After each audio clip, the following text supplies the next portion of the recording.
ऋषिभ्यो नमो महद्भ्यो नमो गुरुभ्यः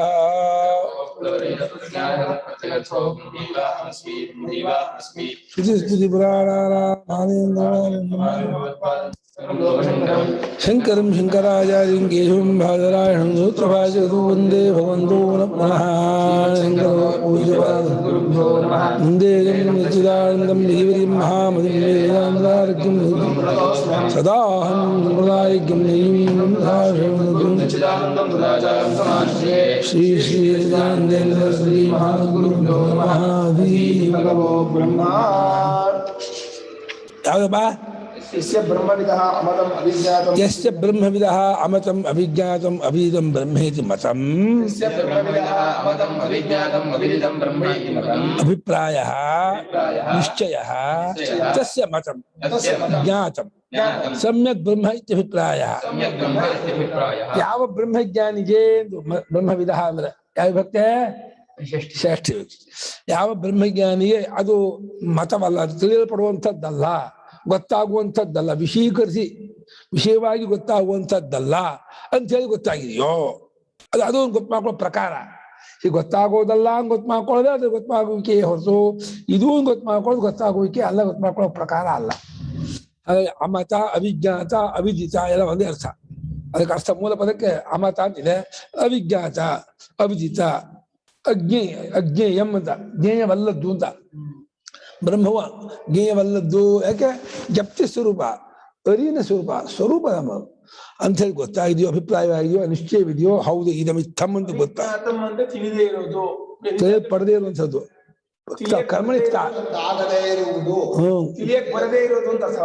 ತಿಳಿಪಟ್ಟದ್ದು ತಿಳಿಪಡದು ತಿಳಿದಕ್ಕಾಗದೇ ಇರೋದು ತಿಳಿಪಡದೇ ಇರೋದು ತಿಳಿಯಲ್ಪಡತಕ್ಕ ವಸ್ತು ತಿಳಿಯಲ್ಪಟ್ಟದ್ದು ವಿಜ್ಞಾನ ಅಂದ್ರೆ ಅದಲ್ಲದ್ದು ತಿಳಿಪಡತಕ್ಕದ್ದಲ್ಲ ಪಡೆದೇ ಇರತಕ್ಕದ್ದು ಅವಿಜ್ಞಾನ ತಿಳಿದೇ ಇರೋದು ಅರ್ಥ ಅಲ್ಲ. ತಪ್ರತ್ಯೇಕ ಕರ್ಮಣಿ ಕರ್ಮಣಿ ಪ್ರಯೋಗ ತಿಳಿದಿರೋ ಸಾಗಲ್ಲ ಅಜ್ಞಾನ ತಿಳಿಯಲ್ಪಡತಕ್ಕದ್ದಲ್ಲ. ಹಾಗೆ ಅವನಿಗೆ ಆ ಬ್ರಹ್ಮವು ಚೆನ್ನಾಗಿ ತಿಳಿದದ್ದಾಗಿದೆ ಗೊತ್ತಾದದ್ದಾಗಿದೆ ಅಂತ ಹೇಳಿ ಅಭಿಪ್ರಾಯ ಅವನು ಕೈಯಾಕೊಳ್ಳೆ.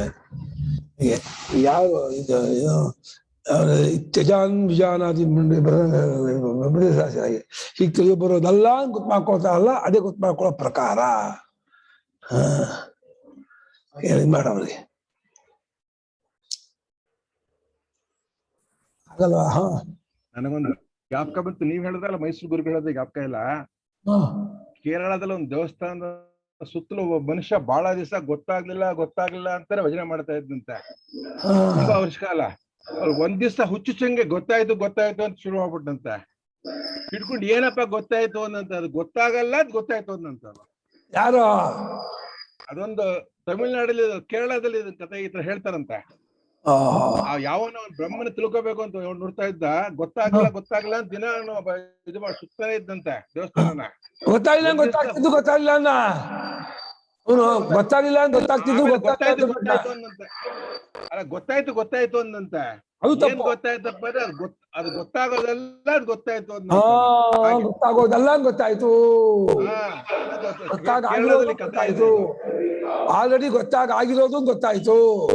ಗೊತ್ತಾಕೋತವ್ರದೇ ಅದು ಗೊತ್ತಾಗ್ಲಿಲ್ಲ ಅನ್ನೋದು ಗೊತ್ತಾಗೋದು ಅದಕ್ಕೆ, ಗೊತ್ತಾಯ್ತು ಅನ್ನೋದು ಗೊತ್ತಾಗೋದು ಅದಕ್ಕೆ. ಹಾಗಾಗಿ ಅದು ಗೊತ್ತಾಗೋದು ಗೊತ್ತಾಗದೇ ಇರೋದು ಎರಡಕ್ಕೂ ಸೇರದೇ ಇರುವಂಥದ್ದು ಅಂತ ಗೊತ್ತಾಗಿರೋದು. ಮತ್ತೆ ಅವನು ಸರಿಯಾಗಿ ಅರ್ಧ ಮೇಲೆ ಕರೆಕ್ಟ್ ಆಗಿ ಆಸ್ ಇಟ್ ಈಸ್ ಈಗ ಕರೆಕ್ಟ್ ಆಗಿ ಯಥಾವತ್ತಾಗಿ ಅಂತ ಅವನು ತಿಳಿದವನಾಗಿರ್ತಾನೆ ಅಂತ. ಅದು ತಿಳಿದವನಾಗಿದ್ದಾನೆ ಅದು ಔಪಚಾರಿಕ ವ್ಯವಹಾರ. ಯಸ್ಯ ಪುನಃ ಮತಂ ಜ್ಞಾತಂ ವಿದಿತಂ ಮಯಾ ಬ್ರಹ್ಮ ಇದೆ ನಿಶ್ಚಯಃ ನ ವೇದೈವ ಸಹ ನ ಬ್ರಹ್ಮ ವಿಜಾನಾತಿ ಸಹ. ಯಾವನಾದರೋ ಬ್ರಹ್ಮವು ತಿಳಿಯಲ್ಪಟ್ಟಿದೆ, ಗೊತ್ತಾಗಿದೆ, ವಿಷಯವಾಗಿದೆ ಅಂತ ನಾನು ಕೇಳಿದ್ದು, ನೀವು ದೇವ್ರು ನೋಡಿದ್ದೀರಾ ಅಂದ್ರು. ನಾನು ಒಂದೇ ಉತ್ತರ ಕೊಟ್ಟೆ, ನೋಡಿದ ದೇವರಾಗಲ್ಲ ಕಳಪ್ಪ ಅಂದ್ಬಿಟ್ಟೆ. ದೇವ್ರು ನೋಡಿದಿರ ಅಂದ್ರ ನೋಡಿದ್ ಪೂರ್ತಿ ದೇವರಾಗಲ್ಲ, ಅದು ಪೂರ್ಣ ರೂಪ ಆಗಲ್ಲ ಅಪ್ಪ ಅಂತಂದೆ. ಹಾಗಂದ್ರೆ ಅಂದ್ರು, ನೋಡಿಸ್ಕೊಂಡದ್ದು ಪೂರ್ಣ ದೇವ್ರ ರೂಪ ಆಗಲ್ಲ, ಕಲ್ಪಿತ ರೂಪ ಆಗತ್ತೆ. ನೋಡುವಾಗ ನೋಡಕ್ ಹೆಂಗಾಗತ್ತೆ ಅಂದೆ. ಹಾಗಾದ್ರೆ ನೋಡಕ್ಕಾಗಲ್ಲ, ಹೌದು ನೋಡಕ್ಕಾಗಲ್ಲ ಅಂತ ನೋಡಕ್ಬೇಕು ಅಂತ ನೋಡಕ್ಕಾಗಲ್ಲ ಅಂತೇಳಿ ತೀರಾ ವ್ಯವಹಾರದೊಂದಿಗೆ ಪ್ರಶ್ನೆ ಕೇಳಿದ್ರೆ ಅದು ಪರಮಾರ್ಥ ಉತ್ತರ ಕೊಡ್ತೀನಿ. ಹಂಗೆ ಹೇಳ್ಬೇಕು. ನೀವು ಸುಳ್ಳು ಸಹ ಹೇಳ್ಬಿಟ್ರಿ, ಯಾರು ನೋಡಿದೀನಿ ಬಿಡ ಸುಳ್ಳು ಆಗುತ್ತೆ. ನೋಡಿ ಸಗುಣ ರೂಪ ನೋಡಿದೀನಿ, ನೋಡಿದೀನಿ, ಸಗುಣ ರೂಪ ಎಲ್ಲ ನೋಡ್ತಿದ್ದಾರೆ. ನಾನಂತ ನೋಡ್ತಾ ಇರೋಲ್ಲ ಸಗುಣ ರೂಪವೇ. ಎಲ್ಲ ನೋಡಿದ್ದಾರೆ ಅಂದ್ರೆ ಪ್ರಪಂಚ ರೂಪವಲ್ಲ, ಕಂಡುಬಿಟ್ಟು ಆಗಲ್ಲ. ಪರಮಾತ್ಮ ಸಗುಣ ರೂಪವನ್ನು ಎಲ್ಲರೂ ನೋಡಿ ಎಲ್ಲ ನೋಡಿರ್ತಾರೆ. ನೋಡ್ತಾ ಇರೋ ಸಗುಣ ರೂಪ ಅಲ್ವನು. ಯಾರು ಏನ್ ನೋಡಿದ್ರು? ದಿವದಾಂಬರ ದಿಪದಾಂಬರ ಅನ್ನೋದು ಅವತಾರ ರೂಪ, ವಿಶೇಷ ರೂಪ. ಅದನ್ನೇ ನೋಡಿದಂಗೆ ಅದನ್ನ ನೋಡಿದ ಮೂರ್ತಿ ನಮಗೂ ಕಾಣಿಸ್ತಿದೆ. ಇಲ್ಲಿ ನಮಗ್ ಕಾಣಿಸೋದನ್ನ ಕೇಳ್ತಾ ಇಲ್ಲ, ಪ್ರಶ್ನೆ ಕೇಳೋನೇ ಅವ್ನು ಕಾಣಿಸೋದು. ಕಾಣುವಾತನ್ನು ಕೊಂಡ್ರು ಅಂದ್ರೆ ಕಾಣಿಸ್ಕೊಟ್ಟದನ್ನ ಕಾಣ್ತೀನಿ ಅಂತಾರೆ. ಅಯ್ಯೋ ಏನ್ ಹೇಳ ನಿಮ್ಗೆ, ಕಾಣುವಾತನ್ನು ತಿಳ್ಕೊಂಡ್ರು ಅಂತ ಕೇಳಲ್ಲ. ಯಾವಾಗ ನನಗೆ ಗೊತ್ತಾಯ್ತು, ತಿಳಿಯಿತು, ಅರ್ಥವಾಯ್ತು ಅಂತ ಅಂದ್ರೆ ವಿಷಯವಾಗಿ ನಾನು ತಿಳಿದೆ ಅಂತ ಅವನ್ ಗೊತ್ತೇ ಇಲ್ಲ ಅಂದ್ಬಿಟ್ಟು ವೇದೈವ ಏವಕಾರ ಆಗಿದ್ದು. ಗೊತ್ತೇ ಇಲ್ಲ ಅವನಿಗೆ, ಗೊತ್ತೇ ಆಗಿಲ್ಲ, ತಿಳಿದೇ ಇಲ್ಲ ಅವನು ತಿಳ್ಕೊಂಡಿರೋದು ಅಲ್ಪ ಅಥವಾ ತಿಳ್ಕೊಂಡ್ರೆ ತಪ್ಪಾಗಿರ್ಬೇಕೆಂದು ಒಂದೇ, ಅಲ್ಪಾಗಿರ್ಬೇಕೆಂದು ಒಂದೇ, ಗೊತ್ತಾಗಿಲ್ಲ ಅನ್ನೋದು ಅಲ್ಲ, ಏನ್ ವಿಶೇಷ ಅಲ್ಲ. ಹೀಗೆ ಪಡುತ್ತೆ. ಎಷ್ಟು ಅಧ್ಯಾತಮ ಮನಾಧೃತ್ಯ ವಿತಮಸ್ಕಂ ಸ್ವಯಂ ಸ್ಥಿತಂ ಅಹೋ ಕಷ್ಟನ್ನ ಪಶ್ಯಂತಿ ಕವ್ಯಾಮ ಶರಣಂ ವಯಂ. ಯಾರ ಹೋಗಿ ಹೇಳಪ್ಪ. ಅಧ್ಯಾತಮ ಸ್ಪಷ್ಟತಮ, ವಿತಮಸ್ಕ ಅಜ್ಞಾನವೇ ಇಲ್ಲ ಅವನಿಗೆ. ಸೂರ್ಯನಲ್ಲಿ ಕತ್ಲೆ ಇದೆಯಾ? ಹಾಗೆ ಜ್ಞಪ್ತಿ ಸ್ವರೂಪ, ಅರಿಯ ಸ್ವರೂಪದಲ್ಲಿ ಯಾವ ಅಜ್ಞಾನವೂ ಇಲ್ಲ. ಸ್ವಯಂ ಸ್ಥಿತಂ, ಯಾರ ಪ್ರಮಾಣದ ಹಂಗೂ ಇಲ್ಲ, ಯಾರ ಹಂಗು ಕಾಲದೇಶದ ಹಂಗೂ ಇಲ್ಲ. ಸ್ವತಃಸಿದ್ಧವಾಗಿರ್ತಕ್ಕಂಥದ್ದನ್ನು ಅಯ್ಯೋ ನಮ್ಗೆ ಗೊತ್ತಾಗ್ತಿಲ್ವಲ್ಲ, ತಿಳಿತಿಲ್ವಲ್ಲ, ಅರ್ಥವಾಗ್ತಿಲ್ವಲ್ಲ ಅಂತಾರಲ್ಲ. ಇವ್ರು ಹೆಂಗ್ ತಿಳಿಸ್ಕೊಳ್ಳಿ ನಾನು ಅಂತ ಕೇಳ್ತಿದ್ದಾರೆ. ಇವ್ರು ಹೆಂಗ್ ನಾನು ತಿಳಿಸ್ಕೊಡ್ಲಿ, ಇವ್ರು ಹೆಂಗ್ ಯಾರತ್ರ ಹೋಗ್ಬಿಟ್ಟು ಇವ್ರಿಗೆ ಅರ್ಥ ಮಾಡ್ತೀನಿ ನನ್ಲಿ, ಇಷ್ಟು ಗೊತ್ತಾಗಲ್ಲ ಅಂತಾರಲ್ಲ. ಇತ್ಯುತ್ತಮ್ ಕಥಂಬೋಧಿ ಶಾಸ್ತ್ರಂ ನೋಷ್ಟಂ ನರಸಮಾಕೃತಿ. ಮಣ್ಣೆಂಟೆ ಆಗಿರ್ಬೇಕು ಅಷ್ಟೇ. ಅದು ಮಣ್ಣೆಂಟೆ ಆಗದೆ ಹೋದ್ರೆ ಇನ್ನು ಬೇರೆ ಅದಕ್ಕೂ ಅದು ಗೊತ್ತಾಗಲ್ಲ, ಬರಲ್ಲ. ಮಣ್ಣೆಂಟಿಗೆ ಸರಿ ಗೊತ್ತಾಗಲ್ಲ ಎಲ್ಲ ಬರೋದು. ಅಚೇತನವಾದ್ರಿಂದ ಹೇಳ್ಬೋದು ಯಾರಷ್ಟಿಲ್ಲ. ಲೋಕದಲ್ಲಿ 700 ಕೋಟಿ ಮಣ್ಣೆಂಟೆ ಇದೆ. ಮಣ್ಣೆಂಟೆಗಳ ಪಂಚಭೂತವೇ ಮಣ್ಣೆಂಟೆ. ವಿದ್ಯದ ವಿದಿಶೋ ಯಥೋಕ್ತು ಪಕ್ಷೋ ಅವಧಾರಯತಿ. ಈ ಮೇಲೆ ಹೇಳಿದ ಒಂದು ಗೊತ್ತಿಲ್ಲ, ಅದು ಗೊತ್ತಾಗುವಂಥದ್ದಲ್ಲ, ಗೊತ್ತು ಮಾಡ್ಕೊಂಡವನು ತಿಳಿದವನು ಅಂತ ಹೇಳ್ತಾ, ನಂಗೆ ವಿಷಯವಾಗಿ ಗೊತ್ತಾಗಿದೆ ಅಂತ ತಿಳ್ಕೊಂಡವನು ಗೊತ್ತು ಮಾಡ್ಕೊಳ್ಳದೇ ಇದ್ದವನು ಅಂತ ಹೇಳುತ್ತಾ, ಅವನನ್ನು ತಿಳಿದವನ್ನ ಹಾಗೆ ಗೊತ್ತಾಗೋಲ್ಲ ಅಂತ ಗೊತ್ತು ಮಾಡ್ಕೊಂಡವನು ವಿದ್ವಾನ್ ಅಂತೂ, ಗೊತ್ತಿದೆ ಅಂತ ಗೊತ್ತು ಮಾಡ್ಕೊಂಡವನು ಅವಿದ್ವಾನ್ ಅಂತ ಹೇಳ್ತಾ, ಈ ಎರಡು ಪಕ್ಷಗಳನ್ನು ನಿರ್ಣಯ ಮಾಡ್ತಾ ಇದೆ ಶ್ರುತಿ. ಮುಂದೆ ತಾವೇ ಶ್ರುತಿಯನ್ನು ಮಾಡ್ತದೆ, ವಿದ್ವತ್ ಪಕ್ಷ ಅವಿದ್ವತ್ ಪಕ್ಷ. ಈ ಎರಡು ಪಕ್ಷವನ್ನು ಮೇಲೆ ಹೇಳ್ತಾ ಎರಡು ಪಕ್ಷವನ್ನು ಅವಧಾನ ಮಾಡೋದನ್ನು ಎಂಫಸಿಸ್ ಒತ್ತಿ ಹೇಳುತ್ತೆ, ಕನ್ಕ್ಲೂಷನ್ ಮಾಡಿ. ಇದು ಅವರು ಏನು ಅರ್ಥ ಮಾಡ್ಕೊಂಡವರು ತಿಳಿದವರು ಹೇಗೆ ತಿಳ್ಕೊಂಡಿರ್ತಾರೆ ಅಂದ್ರೆ ಅವಿಜ್ಞಾತಂ ವಿಜಾನತಾಂ ಇತಿ. ತಿಳಿದವರಿಗೆ ಅದು ಅವಿಷಯವಾದದ್ದಾಗಿರುತ್ತೆ ಅಂತ. ವಿಜಾನತಾಂ ಜ್ಞಾನವತಾಂ ಅನುಭೂತಿವತಾಂ.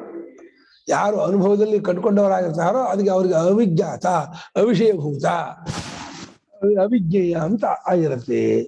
ವಿಜ್ಞಾತಂ ಅವಿಜ್ಞಾತಂ ಅಮತಂ ಅವಿದಿತಮೇವ ಬ್ರಹ್ಮ ವಿಜಾನತಾಂ ಸಮ್ಯಕ್ ವಿದಿತವತಾಂ ಇತ್ಯೇತದ್. ಅವಿಜ್ಞಾತ ಅಮತ ಯೋಚಿಸಲ್ಪಡತಕ್ಕದ್ದಲ್ಲ, ಯೋಚನೆ ಮಾಡುವಂಥದ್ದು, ಯೋಚನೆ ಮಾಡೋದಕ್ಕೆ ವಿಷಯವಾಗುವಂಥದ್ದಲ್ಲ, ಗೊತ್ತಾಗಿಸಿಕೊಳ್ಳುವಂಥದ್ದಲ್ಲ. ಅಂದ್ರೆ ಬ್ರಹ್ಮವು ತಿಳಿದವರಿಗೆ ಸರಿಯಾಗಿ ಅರ್ಥ ಮಾಡ್ಕೊಂಡವರಿಗೆ ಗೊತ್ತಾಗಿರುತ್ತೆ. ಓ ಇದು ಯಾವುದಕ್ಕೂ ವಿಷಯವಾಗುವುದಲ್ಲ. ಸರ್ವ ಪ್ರತ್ಯಯದರ್ಶಿ, ಎಲ್ಲಾ ಪ್ರತ್ಯಯವನ್ನು ಬೆಳಗುತ್ತಿರುವಂತಹ ಚಿನ್ಮಾತ್ರ ಸ್ವರೂಪರಾಗಿರುವುದರಿಂದ ಯಾವ ಪ್ರತ್ಯಯಕ್ಕೂ ವಿಷಯವಾಗುವುದಲ್ಲ ಅಂತ ಹೇಳಿ ಸರಿಯಾಗಿ ತಿಳಿದವರಿಗೆ ಈ ರೀತಿ ನಿಶ್ಚಿತವಾಗಿರುತ್ತೆ. ಅವರ ಬುದ್ಧಿಯಲ್ಲಿ ಒಂದು ಗೊತ್ತು ಮಾಡ್ಕೊಳ್ತಾರೆ. ಬುದ್ಧಿಯಲ್ಲಿ ಆಗೋ ನಿಶ್ಚಯ ಹೀಗೆ, ಕೊನೆ ನಿಶ್ಚಯ ಅನ್ನೋ ಬುದ್ಧಿವೃತ್ತಿಗೆ ಹೆಸರು. ಈ ಬುದ್ಧಿವೃತ್ತಿಯಲ್ಲಿ ಈ ರೀತಿ ವಿಷಯವಾಗಿ ಗೊತ್ತಾಗೋದಲ್ಲ ಗೊತ್ತು ಮಾಡ್ಕೊಳ್ಳೋದನ್ನೇ ಜ್ಞಾನಿಗಳು, ಗೊತ್ತು ಮಾಡ್ಕೊಂಡ್ರು ಬ್ರಹ್ಮಜ್ಞಾನಿಗಳು, ಅನುಭವಿಗಳು, ಅಪರೋಕ್ಷ ಜ್ಞಾನಿಗಳು ಬೇರೆ ಶಬ್ದದಿಂದ ಕರೀತೀವಿ ನಾವು. ವಿಜ್ಞಾತಂ ವಿದಿತಂ ಬ್ರಹ್ಮ ಅಭಿಜಾನತಾಂ ಅಸಮ್ಯಕ್ ದರ್ಶಿನಾಂ. ಸಮ್ಯಕ್ ದರ್ಶಿಗಳು ಅಲ್ಲದವರಿಗೆ, ತತ್ವ ಅರಿದೇ ಇದ್ದವರು, ಅವರು ವಿಜ್ಞಾತವು, ತಿಳಿಯಲ್ಪಟ್ಟದ್ದು, ವಿಷಯವಾದದ್ದು, ಗೋಚರವಾಗಿರುವಂಥದ್ದು ಅಂತ ತಿಳಿದಿರ್ತಾರೆ ಅಂತ ಹೇಳಿ ತಿಳಿದಿದ್ದರಿಂದ ಅವ್ರು ತಿಳಿದವರಲ್ಲ. ಗೋಚರವಾಗಿರುವಂಥದ್ದು ತಿಳಿದವರಾದ್ರಿಂದ ಅವ್ರು ತಿಳಿದವರಲ್ಲ ಅಂತೇಳಿ. ಯಾಕಂದ್ರೆ ಇಂದ್ರಿಯ ಮನೋಬುದ್ಧಿಶ್ವೇವ ಆತ್ಮದರ್ಶಿನಾಮಿತ್ಯರ್ಥ. ದೇಹೇಂದ್ರಿಯ ಮನೋಬುದ್ಧಿಗಳಲ್ಲಿ ಆತ್ಮಬುದ್ಧಿಯನ್ನು ಯಾರು ಮಾಡ್ಕೊಂಡಿರ್ತಾರೆ ಅವರಿಗೆ ಹಾಗೆ ಅನ್ಸುತ್ತೆ, ನಾನು ದೇವ ಸಾಕ್ಷಾತ್ಕಾರ ಆಯ್ತು, ಪರಮಾತ್ಮ ನೋಡಿದ್ವಿ, ಬ್ರಹ್ಮನ್ ನೋಡಿದ್ವಿ. ಒಂದು ರೀತಿ ವ್ಯವಹಾರ ದೃಷ್ಟಿಯಲ್ಲಿ ಅಂದ್ರೆ ಉಪಾಸನಾ ಭಾಗದಲ್ಲಿ ಉಪಾಸ್ಯ ದೇವತೆ ಸಾಕ್ಷಾತ್ಕಾರ ಮಾಡ್ಕೊಂಡಿದ್ದನ್ನು ಅವರು ನಾವು ಕಂಡುಕೊಂಡಿದ್ದರಿಂದ ವ್ಯವಹಾರ ಮಾಡ್ತಾರೆ. ಆದ್ರೆ ಅವ್ರಿಗೂ ಅದು ಗೊತ್ತಿರಲ್ಲ ಪೂರ್ಣರೂಪ ಅಂತ, ಪೂರ್ಣರೂಪ ಅಲ್ಲ ಇದು ಅಂತ. ಅದೇ ಅಷ್ಟೇ ಇದು ಅಂತಂದ್ರೆ ಅಲ್ಲ, ಅವ್ರಿಗೆ ಅಪೇಕ್ಷೆಯನ್ನು ಕೊಡ್ತಾರೆ, ಕೊಡ್ಬೇಕು ಅಂತ ಏನಿಲ್ಲ. ಅದೇ ಏಕಾಂತ ನಿಯಮ ಇಲ್ಲ. ಧ್ರುವ ನಾರಾಯಣ ಕಂಡ ಅವನೇ ಅಂದ, ಅದು ಧೂಮಂಡಲಕ್ಕೆ ಏರಿ ಅಲ್ಲಿ ಹೋಗಿ ಅಲ್ಲಿ ಎಷ್ಟೋ ಹೇಳಿದ್ಮೇಲೆ ಅವನು ನ್ಯಾಯವಾಗಿ ನಾನು ಕ್ಷುಲ್ಲಕವಾದಂತಹ ವರ ಕೇಳ್ಕೊಂಡ್ಬಿಟ್ಟೆ ನಾರಾಯಣ ಅಂತ ಅವನೇ ಪಶ್ಚಾತ್ತಾಪ ಪಟ್ಕೊಂಡ. ಧೂಮಂಡಲಕ್ಕೆ ಹೋಗಿ ಎಷ್ಟೋ ಆದ್ಮೇಲೆ ಇಲ್ಲಿ ಆಗಲ್ಲ. ಇಲ್ಲ ಅವ್ನು ಕೇಳ್ಕೊಂಡೇ ಇಲ್ಲ. ಅಲ್ಲ, ಅಂಥವನು ದರ್ಶನ ಆದ್ಮೇಲೆ ಎಂಥ ಸಂಸ್ಕಾರ ಆಗ್ಬೇಕು, ಅಷ್ಟು ತಪಸ್ ಮಾಡಿದ್ಮೇಲೆ ಏನು ವಿಶುದ್ಧಿ ಬರ್ಬೇಕು. ಕಾಮ್ಯವಾಗಿ ಮಾಡಿರೋದು ಏನೇ ಆಗ್ಲಿಪ್ಪ, ಆ ಭಾವನೆ ಬೆಲೆನೇ ಇಲ್ವಾ, ಅಷ್ಟು ಕಾಮನೆ ಮಾಡಿದ್ರು ಇಷ್ಟು ಬಂದು ಅದು ಜ್ಞಾನ ಆಗಿದೆ. ಏನ್ ಧ್ರುವಮಂಡಲ ಸಿಕ್ತಷ್ಟೇ. ನಾವು ಜ್ಞಾನ ಆಯ್ತು ಬಿಡ್ತು ಅನ್ನೋದು ಎಲ್ಲರಿಗೂ ಒಂದಲ್ಲ ಒಂದು ಜ್ಞಾನ ಆಗುತ್ತೆ. ಯಾತಕ ಆ ವಿಷಯ? ಅದೇ ಜನ್ಮದಲ್ಲೇ ಆಯ್ತಲ್ಲ, ಇನ್ನೇನು ಯಾವ ಜನ್ಮ ಇಲ್ಲಪ್ಪ. ಈ ಭೂಮಿ ಹೋದ ತಕ್ಷಣ ಲಕ್ಷ್ಮೀ ಆದ್ಮೇಲೆ ಆಯ್ತು, ಅದು ಗೊತ್ತಿಲ್ಲ. ಆಯ್ತು ಲಕ್ಷ ಕೋಟಿಗೆ ಸಶರೀರ ಹೋಗಿ ಇಲ್ಲಪ್ಪ ಅವರು ವಿಮಾನ ಬರುತ್ತೆ ಅಥವಾ ತಾಯಿ ಮಗ ಇಬ್ರು ಹೋಗಿದ್ರು. ಅವಾಗ ಅದೇ ಜನ್ಮ, ಬೇರೆ ಜನ್ಮ ಅಲ್ಲ. ಅವಾಗ ಹಾಲು ಕಾಸ್ಕೊಂಡ್ಬಿಡುತ್ತೆ, ಹಾಗೆ ಪರ ಕಸ್ಕೊಂಡ್ ಹಾಲು ಬಾರ್ದು ಇದಕ್ಕೆ ಅವಕಾಶ ಇಲ್ಲ. ಹಾಲು ಬಾರ್ದು ಅವ್ರಿಗೆ ಜ್ಞಾಪಕ ಇರುತ್ತಲ್ಲ, ಹಂಗಾಗಿ ಅದನ್ನೇ ಯಾಕಂದ್ರೆ ಅವಾಗ ತಪಸ್ ಮಾಡಿದ್ದೆ ಎಷ್ಟೇ ಕೇಳ್ಕೊಂಡೆ ಗೊತ್ತಾಗ್ಬೇಕು ಅಂದ್ರೆ ಅವ್ರು ಹಿಂದಿನ ಜನ್ಮ ಜ್ಞಾಪಕ. ಜಾತಿ ಸ್ಪರ್ಧ ಆಗ್ಬೋದು, ಜಾತಿ ಸ್ಪರ್ಧ ಆಗೋದೇನು ವಿಶೇಷ ಅಲ್ಲ. ಜಾತಿ ಸ್ಪರ್ಧ ತುಂಬಾ ಆಗುತ್ತೆ. ಏನೇ ಎಂದು ಒಂದೊಂದು ಕಲ್ಪಿತ ಕಥೆ, ಅದು ನೀವು ಹಾಗೆ ಹೋಗ್ಬೇಡಿ. ಭಗವಂತ ಕೊಳಿದ ಕಥೆ ಒಂದು ಅರ್ಥವಾಗದೆ ಹೋದು ಅದೇನು ಹೋಗ ಮಾಡ್ದಾಗಲ್ಲ ನಂಬಿಟ್ಟು ಯಾರು ಮಾಡ್ದಾಗ ಆಗ್ಬಾರ್ದು ಹೇಳಿ. ಯಾತಕ್ಕೆ ಆಗ್ಬೇಕು? ಏನ್ ಕಲ್ಪಿತ ಆಗ್ಬೇಕು ಅಂತ ಯಾತಕ್ಕೆ ಆಗ್ರಹ? ಅದಕ್ಕೆ ಎರಡು ಸಮಾನ. ನೀನ್ ತಿಳ್ಕೊಳ್ಳೋ ವಿಷಯವೇ ಹೊರತು ಅವ್ನು ತಿಳ್ಕೊಂಡು ನಿನ್ಗೆ ಏನ್ ಬಂತು? ಅವ್ನು ತಿಳ್ಕೊಂಡ ಅಥವಾ ತಿಳ್ಕೊಳ್ಳಿಲ್ಲ. ಭಾವನೆಗೆ ನಂದಿದೆ ಅಂದ್ರೆ ಒಂದ್ ಸ್ವಲ್ಪ ಜಾಸ್ತಿ ಭಾವನೆ ಬರುತ್ತೆ, ಕಥೆ ಹೇಳಿದ್ರೆ ಭಾವನೆ ಕಡಿಮೆ ಆಗುತ್ತೆ. ಇಲ್ಲಿ ಏನಾಗುತ್ತೆ, ಆ ಮಟ್ಟದ ಸಂಸ್ಕಾರ ಏನ್ ಮಾಡಕ್ಕಾಗಲ್ಲ. ಅದೇ ವಿಚಾರ ಅಲ್ಲಪ್ಪ, ಭಾವನೆ ಅಲ್ಗಾಡಿಸ್ತೀರ, ಅವ್ರ ಕಲ್ಪಬೇಕು. ಎಲ್ಲ ನಿನ್ನಲ್ಲೇ ಆ ಧ್ರುವ ತಪಸ್ ಮಾಡಿದ್ದು ನಾನು ಅಷ್ಟು ನಿನ್ ಮನಸ್ಸಿನ ಕಲ್ಪನೆ ಕಣದು. ಅದ್ಯಾತ ಹಾಗಿದ್ಮೇಲೆ ಅದನ್ನ ಏನ್ ಮಾಡ್ತೀರಾ? ಹೇಗಿಲ್ಲ ಮೊನ್ನೆ ಕ್ಲಾಸಲ್ಲಿ ಕೂತ್ಕೋತಿದ್ದೀನಿ, ನಾನು ಇನ್ನು ಮಾಡಕ್ಕಾಗಲ್ಲ, ಕೂತ್ಕೊಳ್ಳಿ ಅಂತ. ನಮ್ಮ ಕ್ಲಾಸಲ್ಲೇ 1ನೇ ಕ್ಲಾಸಲ್ಲಿ ಒಂದ್ ಮನೆ ಇರ್ತಿತ್ತು ನಮಗೆಲ್ಲ. ಆ ಮನೆ ಚುಳ್ಳಿ ಫಲ ಕೊಡ್ತಿದ್ದು ಒಟ್ಟಿಗೆ.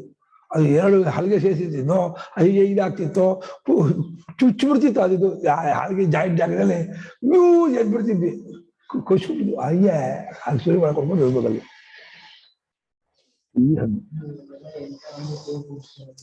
ನತು ಅತ್ಯಂತಮೇವ ಅಭ್ಯುತ್ಪನ್ನ ಬುದ್ಧೀನಾ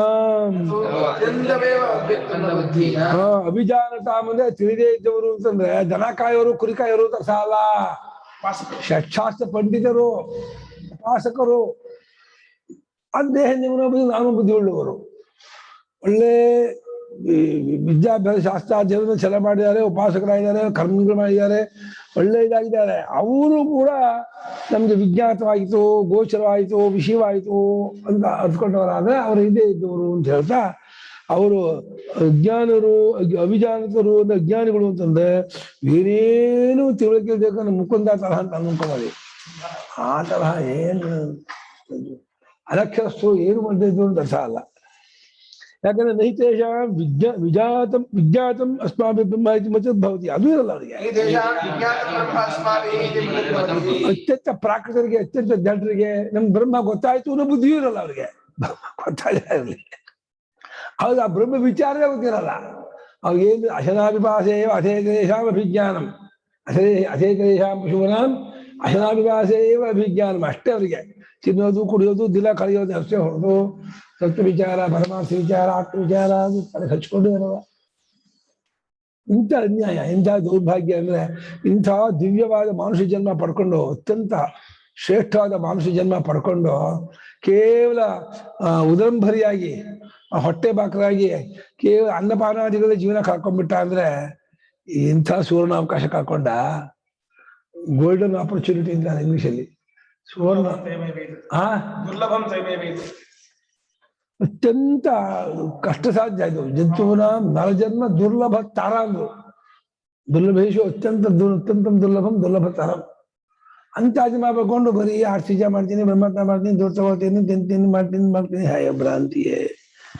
ಊಟ ಮಾಡ್ತೀನಿ, ತಿಂತೀನಿ, ಅಂಗಡಿ ಬೀಜ ಅದು ಕೊಂಡ್ಕೊಳ್ತೀನಿ, ಏನ್ ಪ್ರಯೋಜನ ಇಲ್ಲ. ಅಷ್ಟಲ್ಲೇ ಇದ್ಬಿಟ್ರೆ ದೇಹೇಂದ್ರ ತೃಪ್ತಿಯಲ್ಲಿಯೇ ತೊಡಗಿದವನಾಗದ ಅವನು ಪ್ರಾಕೃತಿಕ ಸಾಮಾನ್ಯ ಮನುಷ್ಯ. ಅವನು ಅತ್ಯಂತ ಪ್ರಾಕೃತಿಕರಾದವರಿಗೆ ನಮ್ಗೆ ಬ್ರಹ್ಮ ಗೊತ್ತಾಯ್ತು ಅನ್ನೋ ಆ ಬುದ್ಧಿಯೂ ಇರಲ್ಲ. ಅದನ್ನ ಅವರನ್ನು ಹೇಳ್ಕೊಂಡು ಹೇಳ್ತಾ ಇದ್ದೇನೆ ಮಾತ್ರ ಮಾಡ್ಕೋಬೇಡಿ. ಇಂದ್ರಿಯ ಮನೋಬುದ್ಧ್ಯ ದ್ಯುಪಾದಿಶು ಆತ್ಮದರ್ಶನಾಂತೋ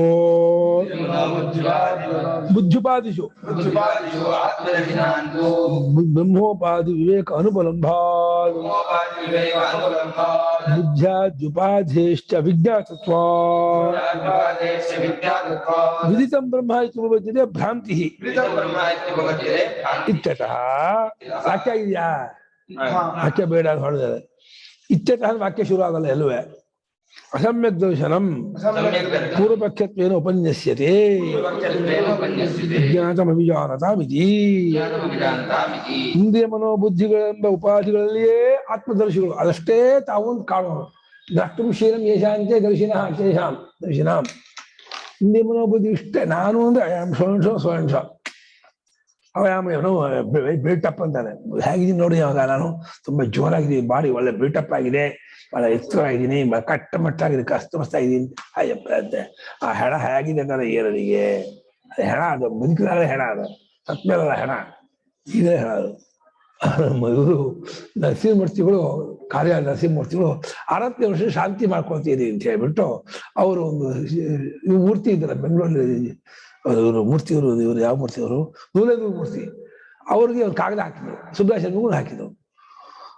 ಬೇಗ 10 ಪೋಸ್ಟ್ ಮ್ಯಾನ್ ಕೊಟ್ಟು ಹೋದ. ಅನ್ನೋದು 11:30 ಪಾಠ ಆಯ್ತು. ಅವ್ರು ಬಂದು ಮೇಲಿನ ಕಡೆಗೆ ಏನು ಬೇಕಾಗಿದ್ದು ಏನಿದು ಅಂತ ಹೇಳ್ಬಿಟ್ಟು ಆ ಶ್ರೀಮೂರ್ತಿ ಬಂದ್ಬಿಟ್ಟು ಸುಬ್ರಹ್ಮಣ್ಯ ಏನೇನು ಈ ಹೆಣಕ್ಕೆ 66 ಏನು 70 ಏನು, ನಿತ್ಯ ಶಾಂತಿ ಮಾಡ್ಕೋಬೇಕು. ನಮ್ಮ ಸ್ವಾಮಿನಾಥ ವೇದಾಂತ ಓದಿ ಇದೇ ನಾವು ಮಾಡ್ಕೊಳ್ತಿರೋದು ಅಂತ ಸುಳ್ಳು ವೇದಾಂತ ಹಾಗೆ ಹೀಗೆ ಅಂತೇಳಿ ಬೇಯಿಸಿ ಮಾಡ್ಬೇಕು.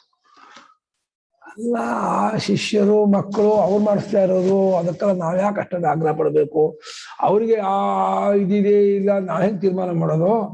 ಅವ್ರ ಮಕ್ಕಳು ಇರ್ತಾರ, ಮಕ್ಕಳು ಅಪ್ಪ ಮಾಡ್ಕೋಬೇಕು ಅಂತ ಅವ್ರು ಹಠ ಮಾಡಿರ್ತಾರೆ. ಅವ್ರ ಶಿಷ್ಯರೆಲ್ಲ ಮಾಡ್ಕೊಳ್ಳಿ, ನಾವು ಸಹಾಯ ಮಾಡ್ತೀವಿ ಮಾಡಿಸ್ತಾ ಇರ್ತಾರೆ ಅಂತ ಶುದ್ಧವಾಗಿ ಬೈತಾ ಇದ್ದಾರೆ ಸಿಕ್ಕಾಪಟ್ಟೆ. ಹಣಕ್ಕೆ 60 70 80 ಏನು ಹಾಗೆ ಅವೇ ಮೇಷು ಸತ್ಕೊಂತಾನೆ. ಮೇಲ್ ಹಾಕಿದಪ್ಪ ಒಳಗೆ ರೂಮಲ್ಲಿ ಸತ್ತೋದು 2 ದಿವಸ 5 ಮುಗಿದಾಯ್ತು. ಏನಾಕೊಂಡಿಲ್ಲಪ್ಪ. ಸನ್ಯಾಸ ಮಾಡಲಿಲ್ಲ. ಸನ್ಯಾಸ ಮಾಡಿ ಹೇಳೇ ಇಲ್ಲ. ಸನ್ಯಾಸ ಮಾಡಿ ಒಂದ್ ದಿವಸ ಗೊತ್ತಾಗಲೇ ಇಲ್ಲ. ಇವತ್ತು ಹೋಗಿದ್ದಾರೆ, ನಾಳೆ ಗೊತ್ತಾ, ನಾಡು ಗೊತ್ತಾಯ್ತು. ಒಂಚೂರು ಯೇ ಇಂದ್ರಿಯ ಮನೋಬುದ್ಧಿವಾದಿಶೇವ ಆತ್ಮದರ್ಶಿನಃ. ಯಾರಿಗೆ ಇಂದ್ರಿಯ ಮನಸ್ಸು ಬುದ್ಧಿ ಇವುಗಳಲ್ಲಿಯೇ ನಾನು ಅನ್ನುವಂತಹ ದೃಷ್ಟಿ ಬಲವಾಗಿ ಕೂತ್ಕೊಂಡ್ಬಿಟ್ಟಿದ್ದೇವೆ.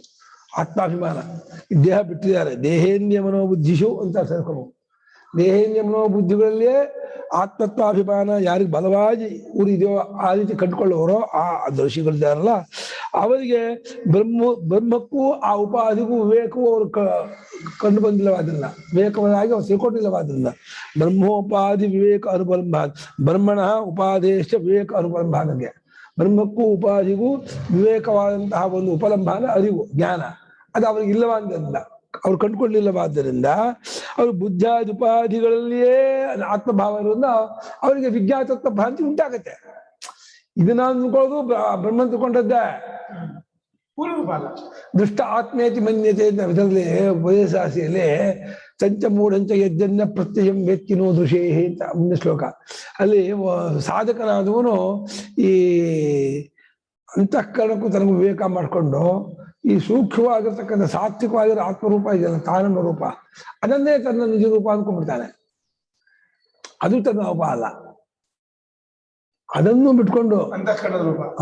ಸಾತ್ವಿಕವಾಗಿರ್ತಕ್ಕಂಥ ಅಂತಃಕರಣ ಸ್ಥಿತಿ ಇದೆಯಲ್ಲ, ದೃಷ್ಟ ಆತ್ಮೇತಿ ಮನ್ಯತೆ ಅಂತ ಅನ್ಕೊಂಡ್ಬಿಡ್ತಾನೆ. ಗೊತ್ತಾಯ್ತು ಆತ್ಮ ಅಂದ್ಕೊಂಡ್ಬಿಡ್ತಾನಂತೆ.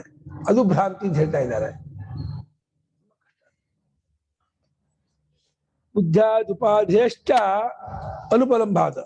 ಕಥಂ ಅನುಪಲಂಭಾತ್? ವಿವೇಕೇನ ಅನುಪಲಂಭಾತ್. ವಿವೇಕೋ ನಾಮ ಕಿಂ? ವಿಭಕ್ತತೆಯ, ವಿಂಗಡವಾಗಿ ಕಂಡುಕೊಳ್ಳೋದು ವಿವೇಕ.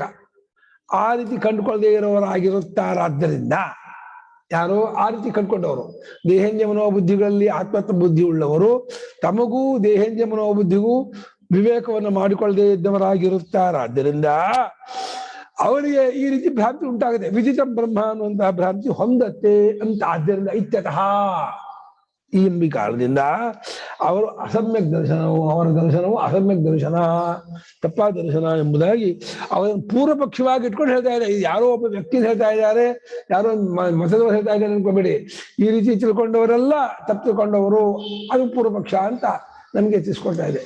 ಈ ರೀತಿ ತಿಳ್ಕೊಳ್ಳೋದು ಆತ್ಮಜ್ಞಾನವಲ್ಲ, ಇದು ಆತ್ಮಜ್ಞಾನ ಪ್ರಕಾರವಲ್ಲ, ಮತ್ತೊಂದು ಪ್ರಕಾರದಿಂದ ಆತ್ಮ ಕಂಡುಕೊಳ್ಳೋದುಂಟು, ಈ ರೀತಿ ಕಂಡುಕೊಳ್ಳೋದಲ್ಲ ಅಂತ ಹೇಳ್ಕೋಸಾಗಿ ವಿಜ್ಞಾತಂ ಅಭಿಜಾನತಾಂ.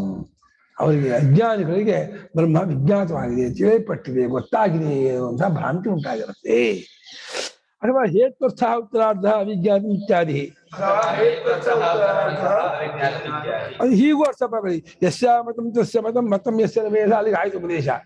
ಯಾಕೆ ಅಂತ ಹೇಳಿದ್ರೆ ಅವಿಜ್ಞಾನ ಹೇತುವನ್ನು ಹೇಳಕ್ ಬಂದದ್ದು ಅಂತ ಅದು ಮಾಡ್ಕೊಳ್ಳಿ. ಉತ್ತರಾರ್ಧ ಪೂರ್ತಿ ಹೇತ್ವರ್ಥ, ಅದಕ್ಕೆ ಪೂರ್ವಾರ್ಧಕ್ಕೆ ಕಾರಣ ಕೂಡ ಬಂದಿದೆ. ಗೊತ್ತಾಗುವಂಥದ್ದಲ್ಲ ಅಂತ ತಿಳ್ಕೊಂಡವ್ರು ಗೊತ್ತು ಮಾಡ್ಕೊಂಡಿರ್ತಾರೆ, ಗೊತ್ತಾಯ್ತು ಅಂತ ತಿಳ್ಕೊಂಡವ್ರು ಗೊತ್ತು ಮಾಡ್ಕೊಂಡವರಲ್ಲ. ಯಾಕೆ ಅಂದ್ರೆ ಅಲ್ಲ ಅಂದ್ರೆ ಹೇತು ಹೇಳ್ತಾ ಇದೆ ಅಂತ ಅವ್ರು ಮಾಡ್ಕೊಳ್ಳಿ. ಇದು ಎರಡನೇ ಅರ್ಥ ತೋರಿಸ್ತಾ ಇದ್ದಾರೆ ಮಂತ್ರಕ್ಕೆ. ಈಗ ಮುಂದಕ್ಕೆ ಹೋಗೋಣ.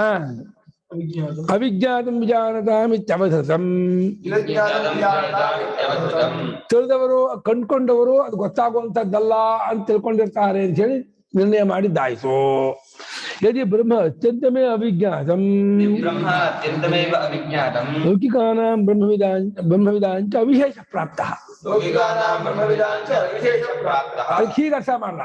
ಗೊತ್ತಾಗುವಂಥದ್ದಲ್ಲ ಅನ್ನೋದಕ್ಕೆ ಅತ್ಯಂತವಾಗಿ ಗೊತ್ತಾಗುವುದೇ ಇಲ್ಲ ಅಂತ ಅರ್ಥ ಮಾಡಿದ್ರೆ ಜ್ಞಾನಿಗಳಿಗೂ ವ್ಯತ್ಯಾಸ ಇಲ್ಲ ಅಂತ ಆಯ್ತಾ? ಇವ್ರು ತಿಳಿದೇನೆ ಇವರು ತಿಳ್ಕೊಳ್ದೇನೆ ತಿಳ್ಕೊಂಡವರು ಅಂತ ಆಗಿರ್ತಾರೆ, ಇವ್ರು ತಿಳಿದೇನೆ ಅಜ್ಞಾನಿಗಳು ಅಂತ ಆಗಿರ್ತಾರೆ. ಏನ್ ವ್ಯತ್ಯಾಸ ಆಯ್ತು? ಇವ್ರಿಗೂ ಅವಿಜ್ಞಾತ, ಇವರು ಅವಿಜ್ಞಾತರಲ್ಲ, ಅವಿದಿತವಂತರು. ವಿದಿತವಂತಹ ಅವಿದಿತವಂತಹ ಅಜ್ಞಾನ, ಅವರಿಗೆ ಅವಿಜ್ಞಾತ. ವಿದಿತವಾನ್ ಅವಿದಿತವಾನ್, ಅವಿದಿತವಂತಹ ವಿದಿತವಂತಹ ಅಂತ ಅವ್ರು ಹೇಳಲ್ಲ. ಅವರಿಗೆ ಜ್ಞಾನಿಗಳಿಗೆ ಅವಿಜ್ಞಾತ ಅಂತ ಹೇಳೋದು, ಇವರು ಅವಿದಿತವಂತಹ ಇವರು ಹೇಳ್ತಾರೆ. ಅತ್ಯಂತವಾಗಿ ಬ್ರಹ್ಮವು ಗೊತ್ತಾಗದೇ ಇರುವಂತಹದ್ದು, ತಿಳಿಯಲ್ಪಡದೇ ಇರುವಂತಹದ್ದು, ವಿಷಯವಾಗದೇ ಇರುವಂತಹದ್ದು, ಗೋಚರವಾಗದೇ ಇರುವಂತಹದ್ದು ಅಂತ ಹಾಗೇನಾದ್ರು ಅಂದುಬಿಟ್ರೆ ಲೌಕಿಕರಿಗೂ ಗೊತ್ತಾಗದೇ ಇರುವಂಥದ್ದು, ತಿಳಿದೇ ಇರುವಂಥದ್ದು, ಜ್ಞಾನಿಗಳಿಗೂ ಅದು ತಿಳಿಯುವಂಥದ್ದಲ್ಲ, ತಿಳಿದೇ ಇರೋ ಗೊತ್ತಾಗುವಂಥದ್ದಲ್ಲ ಅಂತ ಗೊತ್ತಾಗಿರುತ್ತೆ.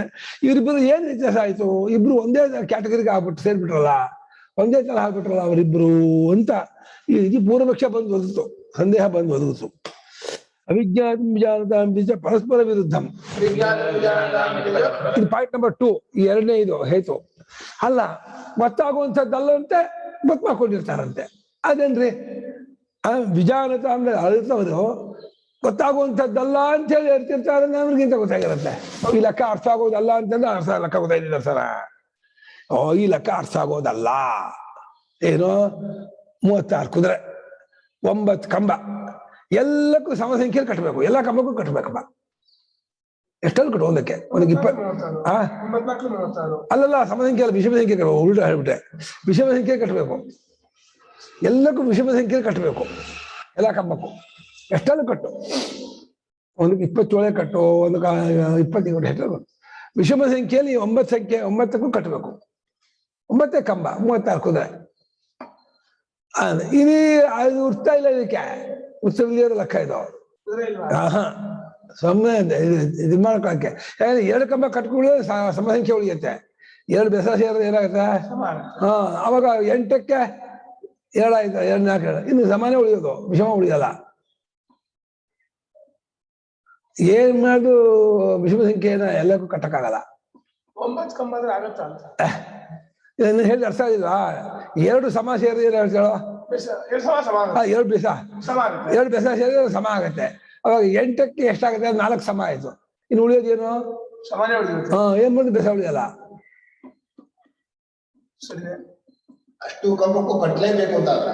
ಹೌದೌದು, ಕಟ್ಲೇಬೇಕು. 9 ಒಂದಕ್ಕೆ 36 ಕಟ್ಬಿಡ್ತೀನಿ, 30 ಕಟ್ಟಿ ಒಂದಕ್ಕೆ 30 ಕಟ್ತೀನಿ, ಇನ್ನೊಂದಕ್ಕೆ 1 ಕಟ್ತೀನಿ ಅಂದ್ರೆ ಹಂಗಾಗಲ್ಲ.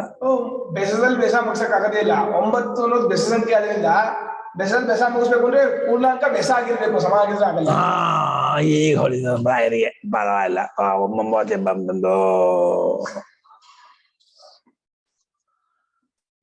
ಬೆಸದ 2 ಸಮ ಆಗತ್ತೆ, ಬೆಸದ 3 ಮತ್ತೆ ವಿಷಮ ಆಗತ್ತೆ. ವಿಷಮ ಆಗ್ಬೇಕು, ಪೂರ್ಣಾಂಕ ವಿಷಮ ಆದ್ರೆ ಆಗತ್ತೆ. 36 ಆಗಲ್ಲ, 37 ಆದ್ರೆ ಆಗತ್ತೆ. ಅದೇನಂತ ಎಲ್ಲ ಮಾಡ್ತಾರೆ. ಆಗ ಮಾಡೋದು ವಿಶೇಷವೇ ಹೊರತು ಆಗಿದ್ದೀನಿ ಅಂತ ಮಾಡ್ಬೇಕು. ಆಗಿದಾಗಿ ಆಗತ್ತೆ. ಹಂಗೆ ಹೇಳ್ತಿದ್ದಾರೆ. ಇವು ಗೊತ್ತಾಗದೇ ಇರುವಂತದ್ದು ಅಂತ ಆದ್ರೆ ಅದು ಅವ್ರಿಗೆ ಗೊತ್ತಾಗಿದೆ ಅಂತಂದ್ರೆ ಇದು ವಿರುದ್ಧಪ್ಪ. ಅವಿಜ್ಞಾತವಾದದ್ದು ಗೊತ್ತಾಗದೇ ಇರುವಂತದ್ದು ಅಂದ್ಕೊಂಡ್ಬಿಟ್ಟು. ಅವಿಜ್ಞಾತ ಅಂದ್ರೆ ಇಂಪಾಸಿಬಲ್, ಅದು ಗೊತ್ತಾಗೋದು. ತಿಳಿಯೋಕ್ಕೆ ಆಗದೇ ಇರುವಂಥದ್ದನ್ನು ತಿಳ್ಕೊಂಡಿದ್ದಾರೆ ಅಂತಂದ್ರೆ, ತಿಳ್ಕೊಳಕ್ ಆಗದೇ ಇರೋದನ್ನು ತಿಳ್ಕೊಂಡಿದ್ದಾರೆ ಅಂದ್ರೆ ಅದು ಹೆಂಗ್ರಿ ಹೊಂದತ್ತೆ? ವಾಕ್ಯವೇ ತಪ್ಪಾಗತ್ತಲ್ರಿ ಅಂತ ಪರಸ್ಪರ ವಿರುದ್ಧ ಅಂತ. ಸೆಲ್ಫ್ ಕಾಂಟ್ರಡಿಕ್ಟರಿ ಅಂತಾರೆ. ನನಗೆ ತಾನೇ ವಿರುದ್ಧವಾದಂತ ವಾಕ್ಯ ಇದು. ಕಥಂತು ತದ್ಬ್ರಹ್ಮ ಸಮ್ಯಕ್ ಬೀಜಂ ಭವತಿ ಇತ್ಯೇವಮರ್ಥಮಃ. ಹಾಗಾದ್ರೆ ಹೇಗೆ ತಿಳಿದದ್ದಾದ್ರೆ ಬ್ರಹ್ಮ ಸರಿಯಾಗಿ ತಿಳಿದದ್ದಾಗ ಆಗತ್ತೆ ಹೇಳ್ಬಿಡಿ. ಈ ರೀತಿ ತಿಳಿಯಪ್ಪ, ಹೀಗೆ ತಿಳಿದ ನೋಡು, ನಿಂಗೆ ಬ್ರಹ್ಮ ಕರೆಕ್ಟಾಗಿ ಗೊತ್ತಾಗಿದೆ ಅಂತ ಗೊತ್ತಾಗತ್ತೆ ಅಂತಂದ್ರೆ. ಯಾವ ರೀತಿ ಹೇಳಿದ್ರೆ ಬ್ರಹ್ಮ ಕರೆಕ್ಟಾಗಿ ಗೊತ್ತಾಗತ್ತೆ ಅಂತ ಕೇಳಿದ್ರೆ ಅದಕ್ಕೆ ಉಪನಿಷತ್ ಹೇಳುತ್ತೆ, ಪ್ರತಿಬೋಧ ವಿದಿತಂ ಮತಂ. ಹೀಗಾಗಿ ಉಪದೇಶ ಅಮೃತತ್ವಂ ಹಿ ವಿಂದತೆ ಫಲಶ್ರುತಿ ಆತ್ಮನ ವಿಂದತೆ ವೀರ್ಯಂ ಜಯ ವಿಂದತೆ ಅಮೃತಂ. ತ್ರಿಬೋಧ ವಿದಿತಂ ಮತಂ ಅಮೃತತ್ವಂ ಹಿ ವಿಂದತೆ ಆತ್ಮನಾ ವಿಂದತೆ ವೀರ್ಯಂ ವಿದ್ಯೆಯಾ ವಿಂದತೆ ಅಮೃತಂ.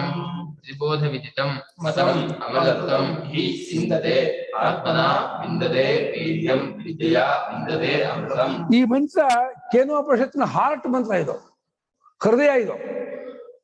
ತಿಳ್ಕೊಳ್ಳೋ ಪ್ರಕಾರನು ಇದು ಹೇಳಿದ್ದಾರೆ. ಈ ಮಂತ್ರ ಅರ್ಥ ಕರೆಕ್ಟಾಗಿ ಅರ್ಥ ಆಯ್ತು ಅಂದ್ರೆ ಅರ್ಥ. ಬೋಧಂ ಪ್ರತಿಬೋಧಂ. ಬೋಧಿ ಶಬ್ದೇನ ಬೌದ್ಧ ಪ್ರತ್ಯಯ ಉಚ್ಯತೆ ಎಂದರೆ ಬುದ್ಧಿಯಲ್ಲಾಗುವ ಪ್ರತ್ಯಯ. ಗಡಿಗೆ ಪ್ರತ್ಯಯ ಬರುತ್ತಲ್ಲ, ಆ ಘಟ ಪ್ರತ್ಯಯಗಳೆಲ್ಲ ಅನುಗತವಾಗಿರ್ತಕ್ಕಂಥ ಒಂದು ಅರಿವು. ಹೇಗೆ ಪದಾರ್ಥ ಮೇಲೆ ಹೇಗೆ ಬೆಳಕು ಬೀಳುತ್ತೋ ಪ್ರತ್ಯಯದ ಮೇಲೆಲ್ಲ ಒಂದು ಅರಿವು ಬೆಳಗ್ದಿರುತ್ತೆ. ಆದ್ರೆ ಅಲ್ಲಿ ಪದಾರ್ಥ ಬೆಳಕು ಬೇರೆ ಇರುತ್ತೆ. ಇಲ್ಲಿ ಹಾಗಿಲ್ಲ. ಗುಳ್ಳೆಯಲ್ಲೆಲ್ಲ ನೀರು ಹೇಗೆ ತುಂಬಿಕೊಂಡಿರುತ್ತೆ ಹಾಗೆ. ಅದೇ ಒಳಗಣ್ಣಿನ ನೋಡಿದ್ರೆ ಅರಿವೆ. ಹೊರಗಡೆಯಿಂದ ಫೋಟೋ ಅಂತ ತಗೊಂಡ್ರೆ ಗಡಿಗೆ ಹೊರಗಡೆ ಇದೆ, ಅದ್ರ ಫೋಟೋ ಬಿದ್ದಿದೆ ಅಂದ್ರೆ ಅದು ಗಡಿಗೆ ಆಕಾರ. ಘಟ ಪ್ರತ್ಯಯ, ಘಟ ಶಬ್ದ, ಘಟ ಪ್ರತ್ಯಯ ಗೋಚರ, ಅಸ್ಮ ಪ್ರತ್ಯಯ ಗೋಚರ ಅಂತಾರಲ್ಲ, 3 ಹೇಳ್ತಾರೆ. ನಾನು ನನ್ನ ಶಬ್ದ, ನಾನು ನನ್ನ ಪ್ರತ್ಯಯ, ಆ ಪ್ರತ್ಯಯ ಗೋಚರವಾಗಿರ್ತಕ್ಕಂತಹ ಆತ್ಮ. ಹಾಗೆ ಘಟ ಪ್ರತ್ಯಯ ಗೋಚರ. ಗಡಿಗೆ ಒಂದು ಶಬ್ದ ಹೇಳ್ತೀನಿ, ಮನಸ್ಸಲ್ಲಿ ಒಂದು ವೃತ್ತಿ ಬರುತ್ತೆ. ಆ ವೃತ್ತಿಯಲ್ಲೆಲ್ಲ ಅನುಗತವಾಗಿರೋ ಚೈತನ್ಯ ಏನುಂಟು ಅದು ಪ್ರತ್ಯಯಕ್ಕೆ ಸೇರ್ಕೊಂಡಿಲ್ಲ. ಆದ್ರೆ ಪ್ರತ್ಯಯ ಮತ್ತು ಅದನ್ನ ಬಿಟ್ಟಿಲ್ಲ. ಆ ಚೈತನ್ಯಕ್ಕೆ ಪ್ರತ್ಯಯದ ಹಂಗಿಲ್ಲ. ಆ ಚೈತನ್ಯ ಸ್ವತಂತ್ರವಾಗಿರ್ತಕ್ಕದ್ದು. ಆದ್ರೆ ಆ ಪ್ರತ್ಯಯವನ್ನು ಚೈತನ್ಯದ ಮೂಲಕ, ಆ ಚೈತನ್ಯವನ್ನು ಪ್ರತಿ ಮೂಲಕವಾಗಿ ನಾವು ಗುರುತಿಸ್ಬೇಕು. ಹೇಗೆ ಕಾಂಪೌಂಡ್ ಮೇಲೆ ಓಡಾಡ್ತಿದ್ದೆ, ಕಿಟಕಿಯಿಂದ ನೆರಳು ಬೀಳುತ್ತೆ, ಯಾರೋ ಓಡಾಡ್ತಿದ್ದಾರೆ ಕಾಂಪೌಂಡ್ ಮೇಲೆ ಅಂತ ನೆರಳು ಬೀಳುತ್ತೆ. ನೆರಳಿಂದ ಓಡಾಡ್ತಿ ಹಾಗೇನೆ ಈ ಪ್ರತ್ಯಯದಲ್ಲಿ ಅನುಗತವಾಗಿರೋ ಚೈತನ್ಯವನ್ನ ವೀಕ್ಷಿಸ್ತಾ ಇದು ಸ್ವತಂತ್ರವಾದ, ಪರಿಪೂರ್ಣವಾದ, ಅಜರಾಮರವಾದ, ಅಖಂಡವಾದ ಬ್ರಹ್ಮಸ್ವರೂಪ ಅಂತ ತಿಳ್ಕೊಂಡ ಅಂದ್ರೆ ಗೆದ್ದ ತಿಳ್ಕೊಂಡ ಅಂತ ಅರ್ಥ. ಪ್ರತಿಬೋಧ, ಪ್ರತಿಯೊಂದು ಬೋಧ, ಪ್ರತಿಯೊಂದು ಬುದ್ಧಿಯ ಅರಿವುದದ, ಪ್ರತಿಯೊಂದು ಬುದ್ಧಿ ಏನೇನೇನೇ ನಿಮ್ಗೆ ಅರಿವಾಗುತ್ತೆ ಪ್ರಪಂಚದ್ದು. ಒಂದು ಜನ ನೋಡಿ, ಮರ ನೋಡಿ, ಪಕ್ಷಿ ನೋಡಿ, ಪ್ರಾಣಿ ನೋಡಿ, ಅಥವಾ ಏ ಪದಾರ್ಥ ನೋಡಿ, ಎಲ್ಲವೂ ಪ್ರತಿ ಮೂಲಕವಾಗಿ ಅರಿವಾಗೋದು. ಅದು ಟೋಲ್ ಗೇಟ್ ಇದ್ದ ಹಾಗೆ, ಪ್ರತ್ಯೇಕ ಬರ್ದೇನೆ ಅನುಭವ ಆಗೋದೇ ಇಲ್ಲ. ಅದೇ ಅನುಭವ, ಅವಗತಿ ಎಲ್ಲ ಒಂದೇ ಅರ್ಥ. ಆ ಗೊತ್ತಾಯ್ತು ಅನ್ನೋ ಅನುಭವ ಇದೆಯಲ್ಲ, ಅವಗತಿ ಇದೆಯಲ್ಲ, ಅದು ಪ್ರತ್ಯಯದ ಮೂಲಕವಾಗಿಯೇ ತೋರಿದ್ರು, ಪ್ರತ್ಯಯದಲ್ಲಿಯೇ ಅನುಗತವಾಗಿದ್ರು, ಪ್ರತ್ಯಯಕ್ಕೆ ಸಂಬಂಧ ಪಡೆದೇನೆಯೇ ಸ್ವತಂತ್ರವಾಗಿರ್ತಕ್ಕದ್ದು ಅಂತ ಹೇಳಿ ತಾನಾದ ಅನುಭವದಿಂದ ಗುರುತಿಸ್ಕೊಂಡ ಅಂದ್ರೆ ಗೊತ್ತಾಯ್ತು ಅಂತ ಅರ್ಥ. ಹೀಗೆ ಪ್ರತಿಯೊಂದು ಬೋಧದಲ್ಲೂ ಆತ್ಮಚೈತನ್ಯವೇ ಆಯಾ ಬೋಧಾಕಾರವಾಗಿ ತೋರುತ್ತಿದ್ದು, ಆ ಬೋಧದಲ್ಲಿ ತುಂಬಿಕೊಂಡಿದ್ದು, ಆ ಬೋಧಕ್ಕೂ ಸಾಕ್ಷಿಯಾಗಿ ಬೋಧಾತೀತವಾಗಿ ಸ್ವತಂತ್ರವಾಗಿರ್ತಕ್ಕದ್ದು ಅಂತ ಕಂಡ್ಕೊಂಡ ಅಂದ್ರೆ ಅವನು ಮತಂ, ಅವನು ಕಂಡ್ಕೊಂಡ ಅಂತ ಅರ್ಥ. ಅವ ಕಂಡ್ಕೊಂಡ್ರೆ ಏನಾಗತ್ತೆ? ಅಮೃತತ್ವಂ ಹಿ ವಿಂದತಿ ಫಲ. ಹೀಗೆ ಕಂಡ್ಕೊಂಡದ್ದು ಅವನಿಗೆ ಏನ್ ಪ್ರಯೋಜನ ಕೇಳಿದೆ? ಸುಮ್ಮನೆ ಕಾಕಸ್ಯಕೃತವಾದಂತಹ ವಿಚಾರ ಅಲ್ಲ ಇದು. ಕಂಡ್ಕೊಂಡ ಸಮಯದಲ್ಲಿಯೇ ಪ್ರಾಪ್ತವಾದ ಮೊದಲೇ ಸಿದ್ಧವಾದ ಅಮೃತತ್ವವನ್ನು ಗುರುತಿಸ್ಕೋತಾನೆ. ಅದು ವಿಂದತೆ ಅನ್ನೋದು ನೂತನತೆಯನ್ನ ವಿಂದತೆ, ಹೊಸದಾಗಿ ಪಡ್ಕೊಳ್ಳೋ ಅಮೃತತ್ವವನ್ನ, ಅಮೃತತ್ವ ಸ್ವರೂಪವೇ ಆಗಿರ್ತಕ್ಕ ಅಮೃತತ್ವ ಸ್ವರೂಪದಲ್ಲಿ ಸೆಟ್ಲ್ ಆಗ್ತಾನೆ, ನೆಲೆತಾನೆ. ಹೀಗಾಗಿ ನಿಜವಾಗಿ ವೀರ್ಯ ಸಾಮರ್ಥ್ಯ ಅನ್ನೋದು ಆತ್ಮನಾ ವಿಂದತೆ.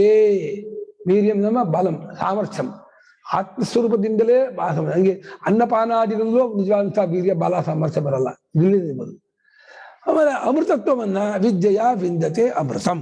ಅಮೃತವನ್ನ ಅಮರಣ ಭಾವಂ ವಿದ್ಯೆಯ ವಿಂದತೆ. ವಿದ್ಯೆಯ ಇತ್ಯುಕ್ತೆ ನಿಶ್ಚಯ ಜ್ಞಾನೇನ, ವೃತ್ತಿ ಜ್ಞಾನ, ನಿಶ್ಚಯ ಜ್ಞಾನ. ಅದು ಆತ್ಮಾನಾತ್ಮ ವಿವೇಕ ರೂಪ ನಿಶ್ಚಯ ಜ್ಞಾನೇನ. ಬಹಳ ಒಳ್ಳೆ ಮಂತ್ರ ಇದನ್ನ. ಬಹಳ ಎಷ್ಟು ಚೆನ್ನಾಗಿ ಭಾಷ್ಯಕಾರ ತಗೊಂಡು ಹೋಗ್ತಾರೆ ಅಂತಂದ್ರೆ, ಈ ಪ್ಯಾರ ಮುಂದಿನ ಪ್ಯಾರ ಅವ್ರು ವ್ಯಾಖ್ಯಾನ ಮಾಡ್ತಾರೆ. ಈ ಪ್ಯಾರ ನಾನು ಹೇಳ್ತೀನಿ, ಸೂಪರ್ ಆಗಿದೆ, ಅರ್ಥ ಮಾಡಿ. ಪ್ರತಿಬೋಧ ವಿದಿತಂ ಬೋಧಂ ಬೋಧಂ ಪ್ರತಿವಿದಿತಂ ಪ್ರತಿಬೋಧ ವಿದಿತಂ ಅಂತ. ಅದಕ್ಕೆ ಪ್ರತಿಬೋಧ ವಿದಿತಂ ಅಂತ ಮೂಲ ಪದ. ಬೋಧಂ ಬೋಧಂ ಪ್ರತಿ. ಒಂದ್ ಬೋಧ ಅಂದ್ರೆ ಒಂದೊಂದು ಬುದ್ಧಿಯ ಆಕಾರವನ್ನು ಬೋಧ ಅಂತ ಇದ್ದಾರೆ. ಹಸು ನೋಡ್ಕೊಳ್ಳೆ ಹಸುವಿನ ಬೋಧ ಆಗುತ್ತೆ, ಆನೆ ನೋಡ್ಕೊಳ್ಳೆ ಆನೆಯ ಬೋಧ, ಹಲಸಿನ ಹಣ್ಣುಗಳು ಹಲಸಿನ ಹಣ್ಣಿನ ಬೋಧ. ಏನೇನೇನೇ ನೀವು ಆಕಾರ ಮಾಡ್ಕೊಂಡು ನೋಡ್ತಿರೋ ಅದರ ಒಂದು ಅರಿವಾಗ್ತಾ ಹೋಗುತ್ತೆ. ಆ ಅರಿವಲ್ಲಿ ತಿಳ್ಕೊಬೇಕಂತೆ. ಹೇಗೆ ಪದಾರ್ಥ ಮೇಲೆ ಬಿದ್ದಾಗಲೇ ಬೆಳಕನ್ನು ನಾವು ಗುರುತಿಸುವ, ನಮಗೂ ಬೆಳಕಿದೆ, ಇಲ್ಲಿ ಬೆಳಕು ನೋಡಕ್ಕಾಗಲ್ಲ, ಇಲ್ಲಿ ಬೆಳಕು ನೋಡ್ತೀನಿ. ಹಾಗೆ ಬರೀತಾರೆ, ಬೋಧ ಶಬ್ದೇನ ಬೌದ್ಧ ಪ್ರತ್ಯಯ ಉಚ್ಯಂತೆ. ಬೌದ್ಧ ಅಂದ್ರೆ ಸುಗತ ಅಲ್ಲ, ಬುದ್ಧ ಬುದ್ಧವು ಭವಾಹ ಬೌದ್ಧಾಹ, ಬುದ್ಧಿಯಲ್ಲಿರ್ತಕ್ಕದ್ದಾದ ಪ್ರತ್ಯಯಗಳು ಅಂತ ಅರ್ಥ. ಬೌದ್ಧರು ಅಂತಿದಾರಲ್ಲ, ಇದು ಸುಗತ ಗೌತಮ ಬುದ್ಧ, ಅದನ್ನು ಹೇಳ್ತಲ್ಲ ಇಲ್ಲಿ ಬೌದ್ಧ ಅಂದ್ರೆ. ಗೌತಮ ಬುದ್ಧನ ವಿಚಾರ ಅಲ್ಲ ಇದು. ಈ ಬೋಧ ಶಬ್ದದಿಂದ ಬುದ್ಧಿಯಲ್ಲಿರುವ ಪ್ರತ್ಯಯವನ್ನು ಬೌದ್ಧ ಅಂತ ಹೇಳ್ತಾ ಇದ್ದಾರೆ. ಬುದ್ಧೇ ಇಮೇ ಬೌದ್ಧಾ, ಇಮೇ ಪ್ರತ್ಯಯ. ಬುದ್ಧಿಯದ್ದಾಗಿರುವ ಆ ಪ್ರತ್ಯಯಗಳೇ ಬೌದ್ಧ ಪ್ರತ್ಯಯ ಅಂತ ಹೇಳ್ತಾ ಇದ್ದಾರೆ, ಹೇಳಲಾಗತ್ತೆ ಅಂತಂದ್ರು. ಇವಾಗ ವಿವರಣೆ ಕೊಡ್ತಾರೆ. ಸರ್ವೇ ಪ್ರತ್ಯಯ ವಿಷಯೀಭವಂತಿ ಯಸ್ಯ ಸಹ ಆತ್ಮ ಸರ್ವಬೋಧಾನ್ ಪ್ರತಿಬುಧ್ಯತೆ ಸರ್ವ ಪ್ರತ್ಯಯದರ್ಶಿ ಚಿಚ್ಛಕ್ತಿ ಮಾತ್ರ ಸ್ವರೂಪಃ ಪ್ರತ್ಯಯೈರೇವ ಪ್ರತ್ಯಯೇಷು ಅವಿಶಿಷ್ಟತೆಯ ಲಕ್ಷ್ಯತೆ ನಾಣ್ಯದ್ವಾರಂ ಅಂತರಾತ್ಮನೋ ವಿಜ್ಞಾನಾಯ. ವಾಕ್ಯ ಕಟ್ ಮಾಡೋ ಮಾರಾಯ, ಬಹಳ ಒಳ್ಳೆ ವಾಕ್ಯ. ಎಲ್ಲಾ ಪ್ರತ್ಯಯಗಳನ್ನು ಬುದ್ಧಿಯಲ್ಲಿರುವ ಆಕಾರಗಳು. ಬುದ್ಧಿಯಲ್ಲಿ ಏನೇನೇನೇನೋ ಧೀವಿಕ್ರಿಯಾ ಸಹಸ್ರಾಣಂ ಸಾಕ್ಷ್ಯತೋಹಂ ಅವಿಕ್ರಿಯ ಅಂತ. ಬೆಳಗ್ಗೆ ಎದ್ದಾಗಿನಿಂದ ನಿದ್ದೆಯಿಂದ ಬಂದು ರಾತ್ರಿ ಮಲಗುವವರೆಗೂ ಸಾವಿರಾರು ಬುದ್ಧಿ ಪ್ರತ್ಯಯಗಳು ಹೇಳ್ತಾ ಇರ್ತವೆ. ಎಷ್ಟು ಯೋಚನೆ ಮಾಡ್ತಿರ್ತೀರೋ ಅಷ್ಟ ಆಕಾರಗಳ ಹಿಂಡುಗಳು, ಸಾಲುಗಳು, ಪರಂಪರೆಗಳು, ಕೋಟಿ ಆಕಾರಗಳು ಬುದ್ಧಿಯಲ್ಲಿ. ಇದು ಹೇಗೆ ಸಮುದ್ರದಲ್ಲಿ ಅಲೆ ಮೇಲೆ ಗುಳ್ಳೆಗಳು ಹೇಳ್ತಾ ಇರುತ್ತೋ ಹಾಗೆ ಚೈತನ್ಯದ ಮುಂದೆ ಸಾವಿರಾರು ಬುದ್ಧಿ ಪ್ರತ್ಯಯಗಳು ಹೇಳ್ತಾ ಇರುತ್ತೆ. ಎಲ್ಲಾ ಬುದ್ಧಿ ಪ್ರತ್ಯಯಗಳು ಯಸ್ಯ ವಿಷಯೀ ಭವಂತಿ, ಯಸ್ಯ ಚಿನ್ಮಾತ್ರ ಸ್ವರೂಪಸ್ಯ ಆತ್ಮನಃ. ಬರೀ ಅರಿಯೇ ಸ್ವರೂಪ, ಅರಿಯಷ್ಟೇ ಸ್ವರೂಪರಾಗಿರೋ ಆತ್ಮನಿಗೆ ವಿಷಯವಾಗುವುದರಿಂದ ಆತ್ಮ ಬೆಳಗ್ತಾನೆ ಅಂತ ಅನಿಸ್ಕೊಂಡ. ಆತ್ಮ ಬೆಳಗೋದ್ರಿಂದ ಬೆಳಗ್ದ ಅಂತ ಅನ್ಸ್ಕೊಳ್ಳಿಲ್ಲ. ಬೆಳಗೋ ಕ್ರಿಯೆ ಮಾಡೋದ್ರಿಂದ ಆತ್ಮ ಬೆಳಗ್ದ ಅಂತ ಅನ್ಸ್ಕೊಳ್ಳಿಲ್ಲ. ಬೆಳಗಿಸಿಕೊಂಡ ಬುದ್ಧಿ ಪ್ರತ್ಯಯದ ಕಡೆಯಿಂದ ಆತ್ಮ ಬೆಳಗ್ದ ಅಂತ ಒಂದು ಆರೋಪ. ಪಾಪ ಅದು ಆಕಾಶ ಹಕ್ಕಿಗಳನ್ನು ಹಾರಿಸ್ತಾ ಇದೆ ಅಂತ ಆರೋಪ ಮಾಡೋ ಹಾಗೆ. ಆಕಾಶ ಇರೋದ್ರಿಂದಲೇ ಹಕ್ಕಿಗಳ ಹಾರೋಕ್ಕಾಗೋದು. ಅಷ್ಟೇ ಹೊರತು ಹಾಗೆ ಈ ತೋರುವ ದೃಶ್ಯರಾಶಿ ಕಡೆಯಿಂದ ಆತ್ಮನು ಬೆಳಗುವಾತನು ಅರಿಯುವಾತನು ಅಂತ ಅನಿಸ್ಕೊಂಡ. ಅವನು ಇದ್ದಾನೆ ಕಾನ್ಸ್ಟೆಂಟ್ ಆಗಿ ನಿರ್ವ್ಯಾಪಾರವಾಗಿ ಅವಿಕ್ರಿಯನಾಗಿ ಏಕರೂಪ ಇದ್ದಾನೆ. ಹಾಗಾಗಿ ಯಾವ ಆತ್ಮನಿಗೆ ಎಲ್ಲಾ ಪ್ರತ್ಯಯಗಳು ವಿಷಯವಾಗುತ್ತವೆಯೋ ಆಗುತ್ತಲಿವೆಯೋ ಅಂದ್ರೆ ಆಗುತ್ತಾ ಇದೆಯೋ ಸರ್ವೇ ಪ್ರತ್ಯಯ ಯಸ್ಯ ವಿಷಯೀ ಭವಂತಿ ಅವನೇ ಆತ್ಮ. ಆತ್ಮ ಅಂದ್ರೆ ಆಪ್ನೋತಿ ಇತ್ಯಾತ್ಮ, ಅತ್ತಿ ಇತ್ಯಾತ್ಮ, ಅತತಿ ಇತ್ಯಾತ್ಮ, ಆದತ್ತೆ ಇತ್ಯಾತ್ಮ. ಎಲ್ಲಾ ಪ್ರತ್ಯವನ್ನು ಅವನೇ ನುಂಗ್ತಾ ಇದ್ದಾನೆ, ಎಲ್ಲಾ ಪ್ರತಿಯನ್ನು ವ್ಯಾಪಿಸ್ಕೊಳ್ತಾ ಇದ್ದಾನೆ, ಎಲ್ಲಾ ಪ್ರತಿಯನ್ನು ಅವನೇ ತಗೊಳ್ತಾ ಇದ್ದಾನೆ, ಎಲ್ಲಾ ಪ್ರತಿಯನ್ನು ಅವನೇ ಅನುಭವಿಸ್ತಾ ಇದ್ದಾನೆ. ಅತತಿ ಅತ್ತಿ ಆದತ್ತೆ ಆಪ್ನೋತಿ ಇತಿ 4 ಅರ್ಥದಿಂದಲೂ ಅವನು ಆತ್ಮ ಅನಿಸ್ಕೊಂಡ. ಎಲ್ಲಾ ಅದು ಹೇಗೆ ಸರೋವರದ ಆಳದಲ್ಲಿ ಒಂದು ಗುಳ್ಳೆ ಎದ್ರೆ ಆ ಗುಳ್ಳೆ ಮೇಲೆ ಬರುವಾಗ್ಲೂ ಸರೋವರದ ನೀರಲ್ಲಿ ವ್ಯಾಪ್ತ ಆಗಿಯೇ ಇರುತ್ತೆ. ಸರೋವರದ ನೀರೇ ಅದು ಗುಳ್ಳೆ ನೆಲದಿಂದ ಬಂದು ಮೇಲೆ ಬಂದು ಮೇಲೆ ಪಟ್ಟು ನೋಡ್ಕೊಂಡು ಹೋಗುತ್ತೆ, ಹೊರಡೋದು ಎಲ್ಲ ಹೋಗುತ್ತೆ. ಹಾಗೆ ಬುದ್ಧಿ ಪ್ರತ್ಯಯ ಹೇಳುವಾಗಲೂ ಆತ್ಮನ ಇದರಲ್ಲೇ ಎದ್ದಿರುತ್ತೆ. ಚೈತನ್ಯ ಸಾಗರದಲ್ಲಿ ಬುದ್ಧಿ ಪ್ರತ್ಯಯ ಅನ್ನುವಂತಹ ಒಂದು ಗುಳ್ಳೆಗಳು ತಿರುಗಾಡ್ತಾ ಇದೆ. ಅದು ಎಲ್ಲಿವರೆಗೆ ಆತ್ಮ ಪ್ರತ್ಯವಷ್ಟೇ ಪರಮಾರ್ಥ ಅಂತ ಗೊತ್ತಾಗೋದಿಲ್ವೋ ಅಲ್ಲಿವರೆಗೆ ಆತ್ಮ ಪ್ರತ್ಯಯ ವ್ಯತಿರಿಕ್ತವಾಗಿ ಒಂದು ಬುದ್ಧಿಯನ್ನು ಇದೆ ಅನ್ನೋ ಭ್ರಾಂತಿ ಹೋಗೋದೇ ಇಲ್ಲ. ಅದು ಇರುವವರೆಗೆ ಅದರಲ್ಲಿ ಅನೇಕ ತರಂಗಗಳು ಇದು ಅಲೆಗಳು, ಆ ತರಂಗಗಳು ಗುಳ್ಳೆಗಳು ಬರ್ತಾನೇ ಇರುತ್ತೆ. ಬಂದ್ರೂ ಕೂಡ ಎಲ್ಲಾ ತರಂಗ ಪ್ರತ್ಯಯದಲ್ಲೂ ಆತ್ಮ ಚೈತನ್ಯ ಪೂರ್ತಿ ಆಗ್ತಾ ಇರುತ್ತೆ. ಹಾಗಾಗಿ ಯಾವ ಆತ್ಮನಿಗೆ ಎಲ್ಲಾ ಪ್ರತಿಯೂ ವಿಷಯವಾಗಿರುತ್ತವೆಯೋ ಅವನೇ ಆತ್ಮನು, ಅವನೇ ಅದೆಲ್ಲದ ತಿರುಳಾಗಿದ್ದಾನೆ ಮತ್ತು ಎಲ್ಲಾ ಬೋಧಗಳನ್ನು ಅರಿಯುವವನಾಗಿರುತ್ತಾನೆ. ಪರಿಬುದ್ಧತೆ ಸಹ ಅದನ್ನು ಅರಿಯುತ್ತಾನೆ. ನೋಡಿ, ಇಷ್ಟು ಆರೋಪಿತ ಕರ್ತೃತ್ವ, ಎಲ್ಲವನ್ನೂ ಅರಿತಾನೆ ಅಂತ. ಹಾಗಾಗಿ ಆ ಕಾಲದಲ್ಲಿ ಅವನನ್ನ ಸರ್ವ ಪ್ರತ್ಯಯ ದರುಷಿ ಅಂತ ಒಂದು ವಿಶೇಷ ಕೊಟ್ಟೆ. ಯಾರಿಗೆ? ಆತ್ಮಗೆ. ದೃಷ್ಟವಾದ ಪ್ರತ್ಯಯದ ಕಡೆಯಿಂದ ದರುಷಿ ಅಂತ ಅನಿಸ್ಕೊಂಡ, ಕಾಣಿಸಿಕೊಂಡ, ನೋಡಿಸಿಕೊಂಡ ಪ್ರತ್ಯಯದ ಕಡೆಯಿಂದ ಆತ್ಮ ಪ್ರತ್ಯಯನ್ನು ನೋಡುವಾತನು, ಬೆಳಗುವಾತನು, ಅರಿಯುವಾತನು ಅಂತ. ಏನೇ ಅಂದು ಅವನು ಇದ್ದಾಗಿರೋವನೇ, ಅಲ್ಲಿ ಕ್ರಿಯೆ ವ್ಯಾಪಾರ ಏನೂ ಇಲ್ಲ. ನಿಷ್ಕ್ರಿಯನಾಗಿ ನಿಷ್ಕಲಂ ಶಾಂತಂ ನಿರವಧ್ಯಂ ನಿರಂಜನಂ. ಶುರು ಏನೋ? ನಿಷ್ಕ್ರಿಯಂ ನಿಷ್ಕಲಂ ಶಾಂತಂ ನಿರವಧ್ಯಂ ನಿರಂಜನಂ. ಅದು ಹಾಗೆ ಇರ್ತಕ್ಕಂಥ, ಅಂಟ್ಕೊಂಡಿಲ್ಲ, ಯಾವ ಪ್ರತ್ಯಕ್ಕೂ ಅಂಟ್ಕೊಂಡಿಲ್ಲ, ಅದು ಯಾವ ಕೊಳಗಿಲ್ಲ ಅದಕ್ಕೆ. ಎಲ್ಲಾ ಬುದ್ಧಿ ಪ್ರತ್ಯವನ್ನು ಎಲ್ಲಾ ಪ್ರತ್ಯವನ್ನು ನೋಡುವಾತನು ಮತ್ತು ಚಿಚ್ಛಕ್ತಿ ಮಾತ್ರ ಸ್ವರೂಪ ಅಂತ. ಚಿಚ್ಛಕ್ತಿ ಸ್ವರೂಪ ಮಾತ್ರ, ಚೈತನ್ಯವೆಂಬ ಶಕ್ತಿ ಅಂತಂದ್ರು. ಅದನ್ನು ನಮ್ಮ ಇವರು ದುಲೇಂದ್ರ ಶ್ರೀನಿವಾಸಮೂರ್ತಿಗಳು ಚಿಚ್ಛಕ್ತಿ ಸ್ವರೂಪ ಅಂತ ಒಂದು ಪುಸ್ತಕ ಬರೆದಿದ್ದಾರೆ. ಇಲ್ಲಿನೇ ತಗೊಂಡೆ ಅಂದ್ರು ಅವರು. ಕೇನೋಪನಿಷತ್ತಲ್ಲಿ ಚಿಚ್ಛಕ್ತಿ ಅಂತ ಹೇಳಿ ಪರಮಾತ್ಮ ಚಿಚ್ಛಕ್ತಿ ಸ್ವರೂಪ ಅಂತ ಹೇಳಿದ್ದಾರೆ, ಚಿಚ್ಛಕ್ತಿ ಸ್ವರೂಪ ತಗೊಂಡೇ ಇದ್ದಾರೆ. ಪುಸ್ತಕ ಮಾತ್ರ ಸ್ವಾಮಿ ಪುಸ್ತಕ ಕಂಪೇರ್ ಮಾಡಿದ್ರೆ ಏನಿಲ್ಲ, ಬರೆದಿದ್ದಾರೆ ಪಾಪ, ಏನೋ ಆಗಿ ಬರ್ಲಿ. ಈತನ ಮಾತ್ರ ಪ್ಯೂರ್ ಕಾನ್ಶಿಯಸ್ನೆಸ್, ಶುದ್ಧ ಚೈತನ್ಯ ಸ್ವರೂಪದವನು. ಅರಿವೇ ಸಾಲಿಡ್ ಅರಿವು, ಅರಿವಿನ ಗಟ್ಟಿ, ಅರಿವೇ ಶಕ್ತಿ, ಅರಿವೇ ಸ್ವರೂಪ, ಅರಿವೇ ತತ್ವ. ಚಿತು ಶಕ್ತಿ ಸ್ವರೂಪ ಮಾತ್ರ ಅಂತ ಹೇಳಿ ಅಲ್ಲೇನೋ ಅಷ್ಟು ಶಬ್ದಕ್ಕೆ ಅಷ್ಟು ಅರ್ಥ ಇದೆ ನೋಡ್ಕೋಬೇಡಿ. ಚಿನ್ಮಾತ್ರ ಸ್ವರೂಪವನ್ನೇ, ಅದರದ್ದೇ ಶಕ್ತಿ, ಬುದ್ಧಿಯ ಶಕ್ತಿ ಅಲ್ಲ. ಏನೇನು ಬುದ್ಧಿ ಆಕಾರ ಆಗೋರು ಸ್ವತಃ ಬುದ್ಧಿ ಏನಾದ್ರು ವಿದ್ಯಾ ಕಲ್ಪಿತ ಅಸ್ತಿತ್ವ ಇಲ್ಲ. ಇವಂದೇ ಶಕ್ತಿ, ಇವಂದೇ ಆಕಾರ, ಇವಂದೇ ಅದು ಬೆಳಗೋದು. ಕಬ್ಬಣ ಸುಡುತ್ತೆ, ಕಬ್ಬಣ ಸುಡೋ ಶಕ್ತಿ ಇದೆಯಾ? ನೀರು ಸುಡುತ್ತೆ, ನೀರು ಸುಡುತ್ತಾ? ಬೆಂಕಿಯ ಸುಡುವಿಕೆಯನ್ನು ಅನುಸರಿಸಿ ಸುಡುತ್ತೆ, ಬೆಳಗುತ್ತೆ ಅಂತ ಅಂತೀವೋ ಆ ಆತ್ಮ ಚೈತನ್ಯವನ್ನು ಹೀರ್ಕೊಂಡು ಬುದ್ಧಿ ಪ್ರತ್ಯಯ ಬೆಳಗ್ತಾ ಇದೆ, ವಿಷೀಕರಿಸ್ಕೊಳ್ತಾ ಇದೆ, ಆಕಾರ ಮಾಡ್ಕೊಳ್ತಾ ಇದೆ, ಎಲ್ಲ ತಗೊಳ್ತೇನೆ ಏನೇನೋ ಹೇಳ್ತೀವಿ. ಇವನು ಮಾತ್ರ ಚಿಚ್ಛಕ್ತಿ ಸ್ವರೂಪ ಮಾತ್ರ, ಚಿಚ್ಛಕ್ತಿ ಮಾತ್ರ ಸ್ವರೂಪ, ಚಿಚ್ಛಕ್ತಿ ಸ್ವರೂಪ ಮಾತ್ರ, ಹೇಗಂದ್ರೂ ಒಂದೇ, ಅಷ್ಟೇ ಆಗಿರ್ತಕ್ಕವರು. ಅವನು ಮಾತ್ರ ಆ ಆತ್ಮನು ಪ್ರತ್ಯಯ ಇರೇವಾ, ಇದು ಪ್ರಕಾರಾರ್ಥ ಇದೆಯಾ, ಪ್ರತ್ಯಯಗಳ ಮೂಲಕವಾಗಿಯೇ ತೋರ್ಬಿಡ್ತಾನೆ. ಇದು ಪ್ರತ್ಯಯೇಶ್ವೇವ, ಆ ಪ್ರತ್ಯಯಗಳಲ್ಲಿಯೇ ಗೊತ್ತಾನೆ. ಒಂದು ಅಧಿಕರಣ ನೋಡೋಕ್ಕೂ ಅಲ್ಲೇ ನೋಡ್ಬೇಕು, ಅವುಗಳ ಮೂಲಕವಾಗಿ ನೋಡ್ಬೇಕು. ಪ್ರತ್ಯಯೈರೇವ ಪ್ರತ್ಯಯೇಷು ಕಥಂ ಲಕ್ಷ್ಯತೆ, ಅವಿಶಿಷ್ಟತೆಯ ಲಕ್ಷ್ಯತೆ, ಸಾಮಾನ್ಯತೆಯ ಲಕ್ಷ್ಯತೆ. ಅವನು ಇವನೊಂದು ಬೆಳಕು ಪದಾರ್ಥ ಅಂತ ಹೇಗೆ ಎರಡು ಗೊತ್ತಾಗಲ್ವೋ, ಈ ಪದ ಇದ್ರ ಮೇಲೆ ಬಿದ್ದ ಬೆಳಕು ಪದಾರ್ಥ, ಹಾಗೆ ಆ ಆತ್ಮನು ಆ ಪ್ರತ್ಯಯದಲ್ಲಿ ಪೂರ್ತಿ ಅನುಗತವಾಗಿ ವ್ಯಾಪ್ತವಾಗಿ ಅದಕ್ಕೆ ಸಮಾನ ತೋರು ಬರ್ತಾನೆ. ಆದ್ರೆ ಯಾರು ವಿವೇಕ ಮಾಡ್ಕೊಂಡು ಇದಿಷ್ಟು ಕಲ್ಪಿತಾಂಶ ಇದಿಷ್ಟು ಪರಮಾರ್ಥಾಂಶ ಅಂತ ತಿಳ್ಕೊಳ್ತಾರೋ ಅವರು ಜ್ಞಾನಿಗಳು. ಆದ್ರೆ ಕಲ್ಪಿತಾಂಶವನ್ನು ಕೂಡಿಸ್ಕೊಂಡು ಯಾರು ಅರಿತಾರೋ ಫೇಲ್, ಅವರು ಸೋತೋದು. ಆ ಪ್ರತ್ಯಯ ತೋರಿಕೆ, ಅದು ಕಲ್ಪಿತ ರೂಪ, ಅದನ್ನ ಇಟ್ಕೊಂಡು ನೋಡ್ಬೋದು. ಅದೇ ಗೊತ್ತಾಗುವವರೆಗೆ ಅದು ಬೇಕು, ಗೊತ್ತಾಗುತ್ತಲೇ ಅದು ಬಾಯ್ತು.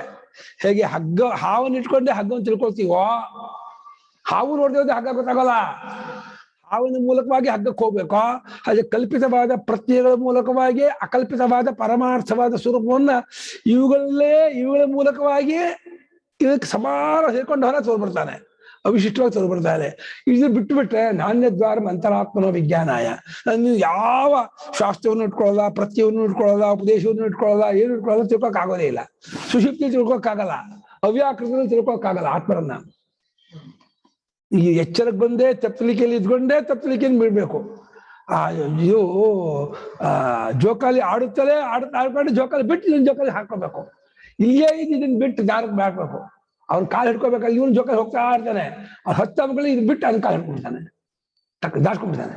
ಹಾಗೆ ಪ್ರತ್ಯಯಗಳಲ್ಲೇ ಅನುಗತವಾಗಿರುವ ಚೈತನ್ಯವನ್ನ ಪ್ರತ್ಯೇಕ ಲಕ್ಷಿಸ್ತಾ ತಾನಾದ ರೂಪದಿಂದ ಅದನ್ನ ಗುರುತಿಸ್ತಾನೆ ಅಂತ ಒಂದು ಕ್ರಿಯಾರೂಪವನ್ನು ಹೇಳ್ತೀವಿ.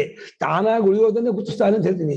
ಅದು ಬಿಟ್ಕೊಂಡು ತಾನೇ ಪರಮಾರ್ಥ, ತಾನೊಂದನೇ ಸತ್ಯ, ಇದೆಲ್ಲ ತೋರಿಕೆ ಯಾವಾಗ ನಿಶ್ಚಯ ಆಗುತ್ತೋ ಆ ನಿಶ್ಚಯ ಆಗೋದು ಒಂದು ರೀತಿ ದೈವಾನುಗ್ರಹ. ಅದು ಅಲ್ಲಿವರೆಗೂ ಹೋಗ್ಬೋದು. ಆ ನಿಶ್ಚಯವಾಗೋದು ಅನ್ನೋದಿಲ್ಲ, ಅದು ಇವನ ಕೈಲಿ ಇಲ್ಲ. ಎಷ್ಟೇ ಅವನು ತಿರುಕಾಡಿ ಪ್ರತ್ಯಯದಲ್ಲಿ ತಾದಾತ್ಮ್ಯತೆ ಬಿಟ್ಕೊಂಡು ತಾನಾಗಿ ಉಳಿದವನಾದರೂ ಕೂಡ ಆ ಗೊತ್ತಾಗೋದು ಅನ್ನುವಂಥ ಅವಗತಿ ಅನ್ನೋದಿದೆಯಲ್ಲ, ಈ ಲೋಕದಲ್ಲೂ ಯಾವ ಜ್ಞಾನ ನಿನ್ ಕೈಲಿಲ್ಲ. ಆ ಜ್ಞಾನ ಮಾತ್ರ ಅಲ್ಲ, ಒಂದ್ ಲೆಕ್ಕ ಅರ್ಥವಾಗುವಾಗಲು ನಿನ್ ಕೈಲಿದ್ದ ಅರ್ಥವಾಗಲ್ಲ. ಅದು ಯಾವಾಗ ಹೊಳೆದು ಬಿಡುತ್ತೆ, ಓ ಹೀಗೆ ಅಂತ. ಹಾಗೆ ಈ ಪ್ರಯತ್ನದಲ್ಲಿಯೇ ಮುಳುಗಿರುವ ಸಾಧಕನಿಗೆ ಆ ವಿವೇಕ ಮಾಡ್ಕೊಳ್ತಾ ಎಷ್ಟೆಷ್ಟು ಮಟ್ಟಿಗೆ ಆತ್ಮಭಾವ ಬಿಟ್ಕೊಂಡು ತಾನಾಗಿ ಉಳಿತಾ ಹೋಗ್ತಾನೋ ಟಕ್ಕನೆ ಗೊತ್ತಾಗ, ಓ ಅಹಮಸ್ತಿ ಪರಂ ಬ್ರಹ್ಮ ಸಚ್ಚಿದಾನಂದ ಸ್ವರೂಪ ನಿತ್ಯ ಶುದ್ಧ ಬುದ್ಧ ಮುಕ್ತ ಸ್ವಭಾವ ಅಂತ. ಅವಿಶಿಷ್ಟತೆಯ ಲಕ್ಷ್ಯತೆ, ಅವಿಶಿಷ್ಟತೆಯಾಗ್ತದೆ, ಸಾಮಾನ್ಯತೆಯ ಲಕ್ಷ್ಯತೆ. ನಾಣ್ಯದ್ವಾರ ಅಂತರಾತ್ಮನೋ ವಿಜ್ಞಾನ ಅನ್ಬಿಟ್ರು, ಇದೊಂದು ಇಲ್ಲ ಅನ್ಬಿಟ್ರು. ಇದರಲ್ಲೇ ಗೊತ್ತಾಗ್ತದೆ. ಯಾಕಿಲ್ಲ? ಏಕಾದಶಿ ಇದು ಉಪಹಾರ ಇಲ್ವಾ? ತೆಗೆದ್ಬಿಟ್ಟಿದ್ರಾ? ಮಾಡಿಸಿಲ್ಲ. ನಾನು ಇದನ್ನು ತಗೊಂಡಿಲ್ಲ ಅಲ್ವಾ? ಇದನ್ನು ತಗೊಂಡಿಲ್ಲ. ಯಾವ್ದು ತಗೊಂಡಿಲ್ಲ. ಅಲ್ಲ, ಗಂಜಿ ಕುಡಿಬಹುದು. ಅಂತರಾತ್ಮನೋ ವಿಜ್ಞಾನ. ಈ ದ್ವಾರ ಬಿಟ್ಬಿಟ್ರೆ ಒಳಗಿರುವ ಆತ್ಮವನ್ನು ಕಂಡ್ಕೊಳ್ಳಕ್ಕೆ ಮತ್ತೊಂದು ದ್ವಾರವಿಲ್ಲ ಅಂತ ಇದನ್ನು ಮಾಡಿದ್ರು, ಅಲ್ಲಗಳಿದ್ರು. ಅತಃ ಪ್ರತ್ಯಯ ಪ್ರತ್ಯಗಾತ್ಮತೆಯ ವಿದಿತಂ ಬ್ರಹ್ಮ ಯದಾ ತದಾ ತದ್ ಮತಂ ಸಮ್ಯಕ್ ದರ್ಶನಂ ಇತ್ಯರ್ಥ. ಅದು ಹ್ಯಾಕ್ ಕಂಡ್ಕೋಬೇಕು? ಕಂಡ್ಕೊಳ್ಳೋ ಪ್ರಕಾರ ಏನೋ, ಪ್ರತ್ಯಯ ಪ್ರತ್ಯಗಾತ್ಮತೆಯ ಯದಿ ಮತಂ, ಪ್ರತ್ಯಗಳಿಗೆ ಪ್ರತ್ಯಗಾತ್ಮನಾಗಿದ್ದಾನೆ, ತಿರುಳಾಗಿದ್ದಾನೆ ಅಂತ ಹೇಳಿ ಗೊತ್ತಾಯ್ತು ಅಂತ ಆದರೆ ಅವಾಗ ಗೊತ್ತಾಯ್ತು ಅರ್ಥ. ಎಲ್ಲಾ ಪ್ರತ್ಯೇಕ, ಹೇಗೆ ಈ ಪಂಚಗಲ್ಲ ನೂಲು ಅಥವಾ ಹತ್ತಿ ಪ್ರತ್ಯೇಗಾತ್ಮ ಆಗಿದೆ, ತಿರುಳಾಗಿದೆ ಅಂತ ತಿಳ್ಕೊಳ್ತೀವೋ, ಹಾಗೆ ಪ್ರತ್ಯಯಗಳ ಪ್ರತ್ಯೇಗಾತ್ಮನೇ ತಿರುಳಾಗಿರ್ತಕ್ಕದ್ದು ಅವಗತಿ ಸ್ವರೂಪ, ಅನುಭವ ಸ್ವರೂಪ ಆತ್ಮನೇ ಇದರ ತಿರುಳು. ಅದೇ ಅರಿವು, ಅದೇ ಅವಗತಿ, ಅದೇ ಅನುಭವ, ಅದೇ ಆತ್ಮ ಅಂತ ಹೇಳ್ತೀವಿ. ಆತ್ಮ ಅಂದ್ರು, ಅವಗತಿ ಅಂದ್ರು, ಅನುಭವ ಅಂದ್ರು, ಜ್ಞಾನ ಅಂದ್ರು ಬೇರೆ ಬೇರೆ ಅರ್ಥ ಅಲ್ಲ, ಶಬ್ದ ಬೇರೆ ಬೇರೆ. ಈಗ ಪ್ರತ್ಯೇಕ ಪ್ರತ್ಯೇಗಾತ್ಮನಾಗಿದ್ದಾನೆ ತಯಾನದ ಸತ್ಯ, ಪ್ರಕಾರ ಸತ್ಯ. ಆ ಪ್ರಕಾರವಾಗಿ ಗೊತ್ತಾಯ್ತು ಅಂತ ಆದರೆ ಯಾವುದೋ ಬ್ರಹ್ಮ ಗೊತ್ತು ಮಾಡ್ಕೊಂಡ ಅಂತ ಆಗತ್ತೆ ಅಂತ ಹೇಳಿ ಅದನ್ನ ಸಮ್ಯಕ್ ದರ್ಶನ ಅಂತ ಶಾಸ್ತ್ರಕಾರ ಕರೀತಾರೆ. ತತ್ ಸಮ್ಯಕ್ ದರ್ಶನಂ, ಅದನ್ನ ಸಮ್ಯಕ್ ದರ್ಶನ ಎಂಬುದಾಗಿ ತಿಳಿದವರು ಜ್ಞಾನಿಗಳು ಮಹಾತ್ಮ ಹೇಳ್ತಾರೆ ಅಂತ ಅರ್ಥ. ಒಳ್ಳೆ ವಿಚಾರ. ಈ ವಿಚಾರ ಮನನ ಮಾಡ್ತಾ ಟಕ್ಕ ನಿಂತು ಬಿಡ್ತಾನೆ. ಈಗ ನೋಡಿ, ಸರ್ವ ಪ್ರತ್ಯಯದರ್ಶಿತ್ವೇ ಚ ಉಪಜನ ಅಪಾಯ ವರ್ಜಿತ ದೃಕ್ಸ್ವರೂಪತ ನಿತ್ಯತ್ವಂ ಶುದ್ಧ ಸ್ವರೂಪತ್ವಂ ಆತ್ಮತ್ವಂ ನಿರ್ವಿಶೇಷಿತ ಏಕತ್ವಂಚ ಸರ್ವಭೂತೇಷು ಸಿದ್ಧಂ ಭವೇತ್. ಯಾವ ಕ್ಷಣದಲ್ಲಿಯೇ ನೀವು ಸಮಸ್ತ ಪ್ರತ್ಯೇಕಕ್ಕೂ ದರ್ಶಿಯಾಗಿದ್ದಾನೆ, ಆಗಿದ್ದಾನೆ ಆರಂಭದಲ್ಲಿ ಶಾಸ್ತ್ರವಾಕ್ಯನ ಅನುಭವದ ಕಡೆ ನಾನು ಹಾಗಾಗಿದ್ದೀನಿ. ಎಲ್ಲಾ ಪ್ರತ್ಯೇಕಕ್ಕೂ ಒಳಗಡೆ ಇದ್ದು ಅದರ ತಿರುಳಾಗಿ ಅದರಲ್ಲೆಲ್ಲವನ್ನು ಬೆಳಗುವ ಆತ್ಮಸ್ವರೂಪರಾಗಿದ್ದೀನಿ ಅಂತ ಹೇಳಿ ಯಾವಾಗ ಕಂಡ್ಕೊಳ್ತಾನೋ ಆ ಕಂಡ್ಕೊಂಡ ಸಮಯದಲ್ಲಿಯೇ ಕಂಡ್ಕೊಂಡ ಆ ಫ್ರಾಕ್ಷನ್ ಆಫ್ ದಿ ಸೆಕೆಂಡ್ ಆ ಇದರಲ್ಲಿಯೇ ಉಪಜನವಿಲ್ಲ, ಅಪಾಯವಿಲ್ಲ. ಉಪಜನ ಅಪಾಯ ವರ್ಜಿತ. ಉಪಜನ ಉಂಟಾಗೋದು, ಅಪಾಯ ಬಿಟ್ಟೋಗೋದು. ಉಂಟಾಗೋದು ಬಿಟ್ಟೋಗೋದು ಇಲ್ಲದೆ ಇರುವ, ಹುಟ್ಟು ಸಾವು ಇಲ್ಲದೆ ಇರುವ, ತೋರ್ಕೊಳ್ಳೋದು ಅಡಗೋದು ಇಲ್ಲದೆ ಇರುವ, ಅದೆರಡೂ ಇಲ್ಲದೆ ಇರುವಂತ ದೃಕ್ ಸ್ವರೂಪತ ಕಸ್ಯ ಮಮ ಅಂಥ ಸ್ವರೂಪದವನಾಗಿ ನಾನು ಕೇವಲ ಚೈತನ್ಯ ಮಾತ್ರ ಸ್ವರೂಪನು, ಚಿನ್ಮಾತ್ರ ಸ್ವರೂಪನು, ಚಿದಾನಂದ ರೂಪ ಶಿವೋಹಂ ಶಿವೋಹಂ, ಸದಾನಂದ ರೂಪ ಶಿವೋಹಂ ಶಿವೋಹಂ ಅಂತ ನಿಂತ್ಕೊಂಡ್ಬಿಡ್ತಾನೆ. ಉಪಜನ ಅಪಾಯ ವರ್ಜಿತವಾದ ದೃಕ್ಸ್ವರೂಪತ ಅಸ್ಯ ಸಂಪದ್ಯತೆ, ದೃಕ್ಸ್ವರೂಪತ ಅಸ್ಯ ಉತ್ಪನ್ನ ಹೋದು ಉಂಟಾಗತ್ತೆ. ಮತ್ತು ಅದು ಉಂಟಾಗುತ್ತಲೇ ನಿತ್ಯತ್ವವು ತಾನೇ. ನಿತ್ಯತ್ವ ಇನ್ನೊಂದಲ್ಲ. ಇವಾಗ ದಿಕ್ಸ್ವರೂಪತ್ವ ಗೊತ್ತಾಯ್ತು, ಬ್ರಹ್ಮತ್ವ ಗೊತ್ತಾಗಿಲ್ಲ, ಆತ್ಮತ್ವ ಗೊತ್ತಾಗಿಲ್ಲ, ಅಥವಾ ನಿತ್ಯತ್ವ ಹಂಗೆಲ್ಲ ಆಗೋದಿಲ್ಲ. ಯಾವ ರೀತಿ ಗೊತ್ತಾದ್ರೂ ಎಲ್ಲಾ ಗುಣವೂ ಇಂದಾಗ್ಬಿಡುತ್ತೆ. ಅದು ಗುಣ ಅಲ್ಲ, ಅದು ಗುಣದಂತಿರೋ ಗುಣ ಅಷ್ಟೇ. ಅದು ನಿತ್ಯತ್ವ, ನಿತ್ಯಸ್ಯ ಭಾವ ಇದೇ ಪರ್ಮನೆಂಟು.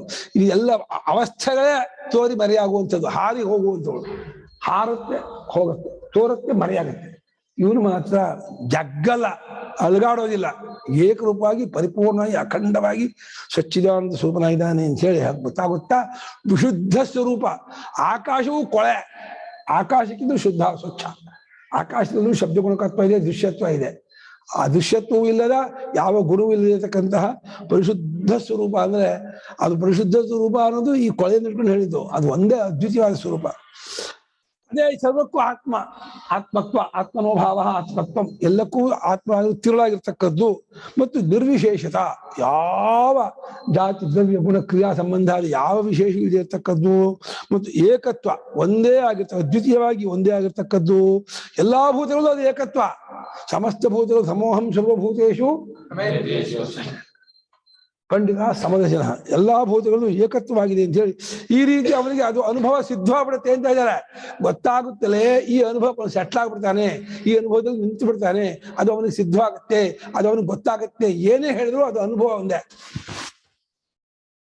ಗೊತ್ತಾಗ ಎಂಥ ಅನುಭವ ಕೂಡ ಅವನಿಗೆ, ಎಂಥ ಅವನು ಕುರುಡನ ಕಣ್ಮಡ್ತಕ್ಕಂಥ ಸಂತೋಷ ಜಾಸ್ತಿ ಆಗುತ್ತೆ.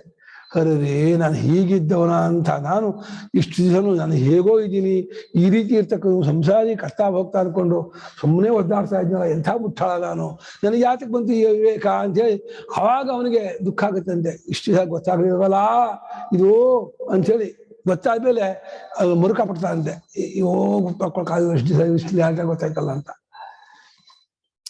ಲಕ್ಷಣ ಭೇದಾಭಾವ ವ್ಯೋಮ್ನೈವ ಘಟಗಿರಿಗೂ ಅಹಾದಿಯೂ. ಹಾಗೆ ಎಲ್ಲದಲ್ಲೂ ಏಕಪ್ರಕಾರ ಹೇಗೆ ಕಟ್ಕೊಂಡ್ಬಿಟ್ಟ ಅಂದ್ರೆ ಲಕ್ಷಣದಲ್ಲಿ ಅಂದ್ರೆ ಆತ್ಮವಾಗಿದೆ, ನಿರ್ವಿಶೇಷವಾಗಿದೆ, ಚಿನ್ಮಾತ್ರವಾಗಿದೆ ಅನ್ನೋದ್ರಲ್ಲಿ ಭೇದ ಇಲ್ಲ. ಹೇಗೆ ಆಕಾಶಕ್ಕೆ ಗುಹೆ ಒಳಗಿರೋ ಆಕಾಶ, ಮಠದೊಳಗಿರೋ ಆಕಾಶ, ಗಡಿಗೆ ಒಳಗಿರೋ ಆಕಾಶಕ್ಕೆ ವ್ಯತ್ಯಾಸ ಇಲ್ವಾ? ಗಿರಿ ಘಟ ಗಿರಿ ಗುಹ, ಘಟಾಕಾಶ ಗುಹಾಕಾಶ ಗಿರಿ ಆಕಾಶ ಅಂತ ಅಂದ್ರು ಆಕಾಶ ಏಕರೂಪವಾಗಿ ಇರ್ತಕ್ಕದ್ದು. ಅದೇ ರೀತಿ ನನ್ನ ಕೇವಲ ಸ್ವರೂಪ ನಿರ್ವಿಶೇಷವಾಗಿ ಏಕರೂಪವಾಗಿ ಲಕ್ಷಣ ಭೇದರಹಿತವಾಗಿರ್ತಕ್ಕದ್ದು. ಇದನ್ನೇ ವಿದಿತಾಭ್ಯಾಂ ಅನ್ಯತು ಹಿಂದೆ ಹೇಳಿದ್ದು. ಬ್ರಹ್ಮ ಇತಿ ಆಗಮವಾಕ್ಯಾರ್ಥ ಏವಂ ಪರಿಶುದ್ಧ ಏವ ಉಪಸಂಹೃತೋ ಭವತಿ. ಈ ರೀತಿಯಾಗಿ ಗೊತ್ತು ಮಾಡಿಕೊಂಡದ್ದಾದಾಗ ಇದು ಈ ತತ್ವವು ವಿದಿತಾಭ್ಯಾಮನ್ಯತು ತಿಳಿಯಲ್ಪಟ್ಟದ್ದಾದ ವ್ಯಾಕೃತ ಪ್ರಪಂಚಕ್ಕಿಂತಲೂ ತಿಳಿಯಲ್ಪಡದ ಅವ್ಯಾಕೃತಕ್ಕಿಂತಲೂ ಬೇರೆಯಾಗಿರ್ತಕ್ಕಂತಹ ಎಲ್ಲವನ್ನು ತುಂಬಿಕೊಂಡ ಬ್ರಹ್ಮ ಇದು ಅಪರಿಚ್ಛಿನ್ನ ಸ್ವರೂಪ ಅಂತೇಳಿ ಒಂದು ಆಗಮನ ಉಪದೇಶ, ಸಾಂಪ್ರದಾಯಿಕ ಉಪದೇಶಕ್ಕೆ ಆಗಮ ಅಂತಾರೆ. ಅದರ ಅರ್ಥ ಅಂದ್ರೆ ಅದು ಈ ರೀತಿ ಪರಿಶುದ್ಧವಾದದ್ದಾಗಿ ಅದು ಉಪಸಂಹಾರವಾದದ್ದಾಗಿ ಆಗುತ್ತೆ. ಕನ್ಕ್ಲೂಷನ್ ಉಪಸಂಹಾರವಾದದ್ದಾಗಿ ಆಗುತ್ತೆ. ಅದು ಪರಿಶುದ್ಧ ಆಗಮಾರ್ಥವು ಶುದ್ಧವಾಗುತ್ತಲೇ ಇದು ಮಿಥ್ಯಂ ಅಂತ ಹೇಳಿ ಉಪಸಂಹಾರವಾಗತ್ತೆ, ತೀರ್ಮಾನ ನಿರ್ಣಯವಾಗುತ್ತೆ. ದೃಷ್ಟೇರ್ದ್ರಷ್ಟ ಶ್ರುತೇ ಶ್ರೋತ ಮತೇರ್ಮಂತ ವಿಜ್ಞಾತೇರ್ವಿಜ್ಞಾತ ಇತಿ ಶ್ರುತ್ಯಂತರಂ.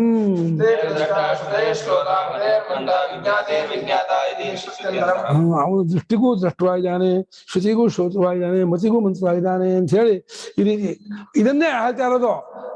ಲೌಕಿಕವಾದ ಅನಿತ್ಯವಾದ ಚಕ್ಷುರಾದಿ ದೃಷ್ಟಿಗೂ ದ್ರಷ್ಟರು, ಅದನ್ನು ಬೆಳಗುವಾತನು.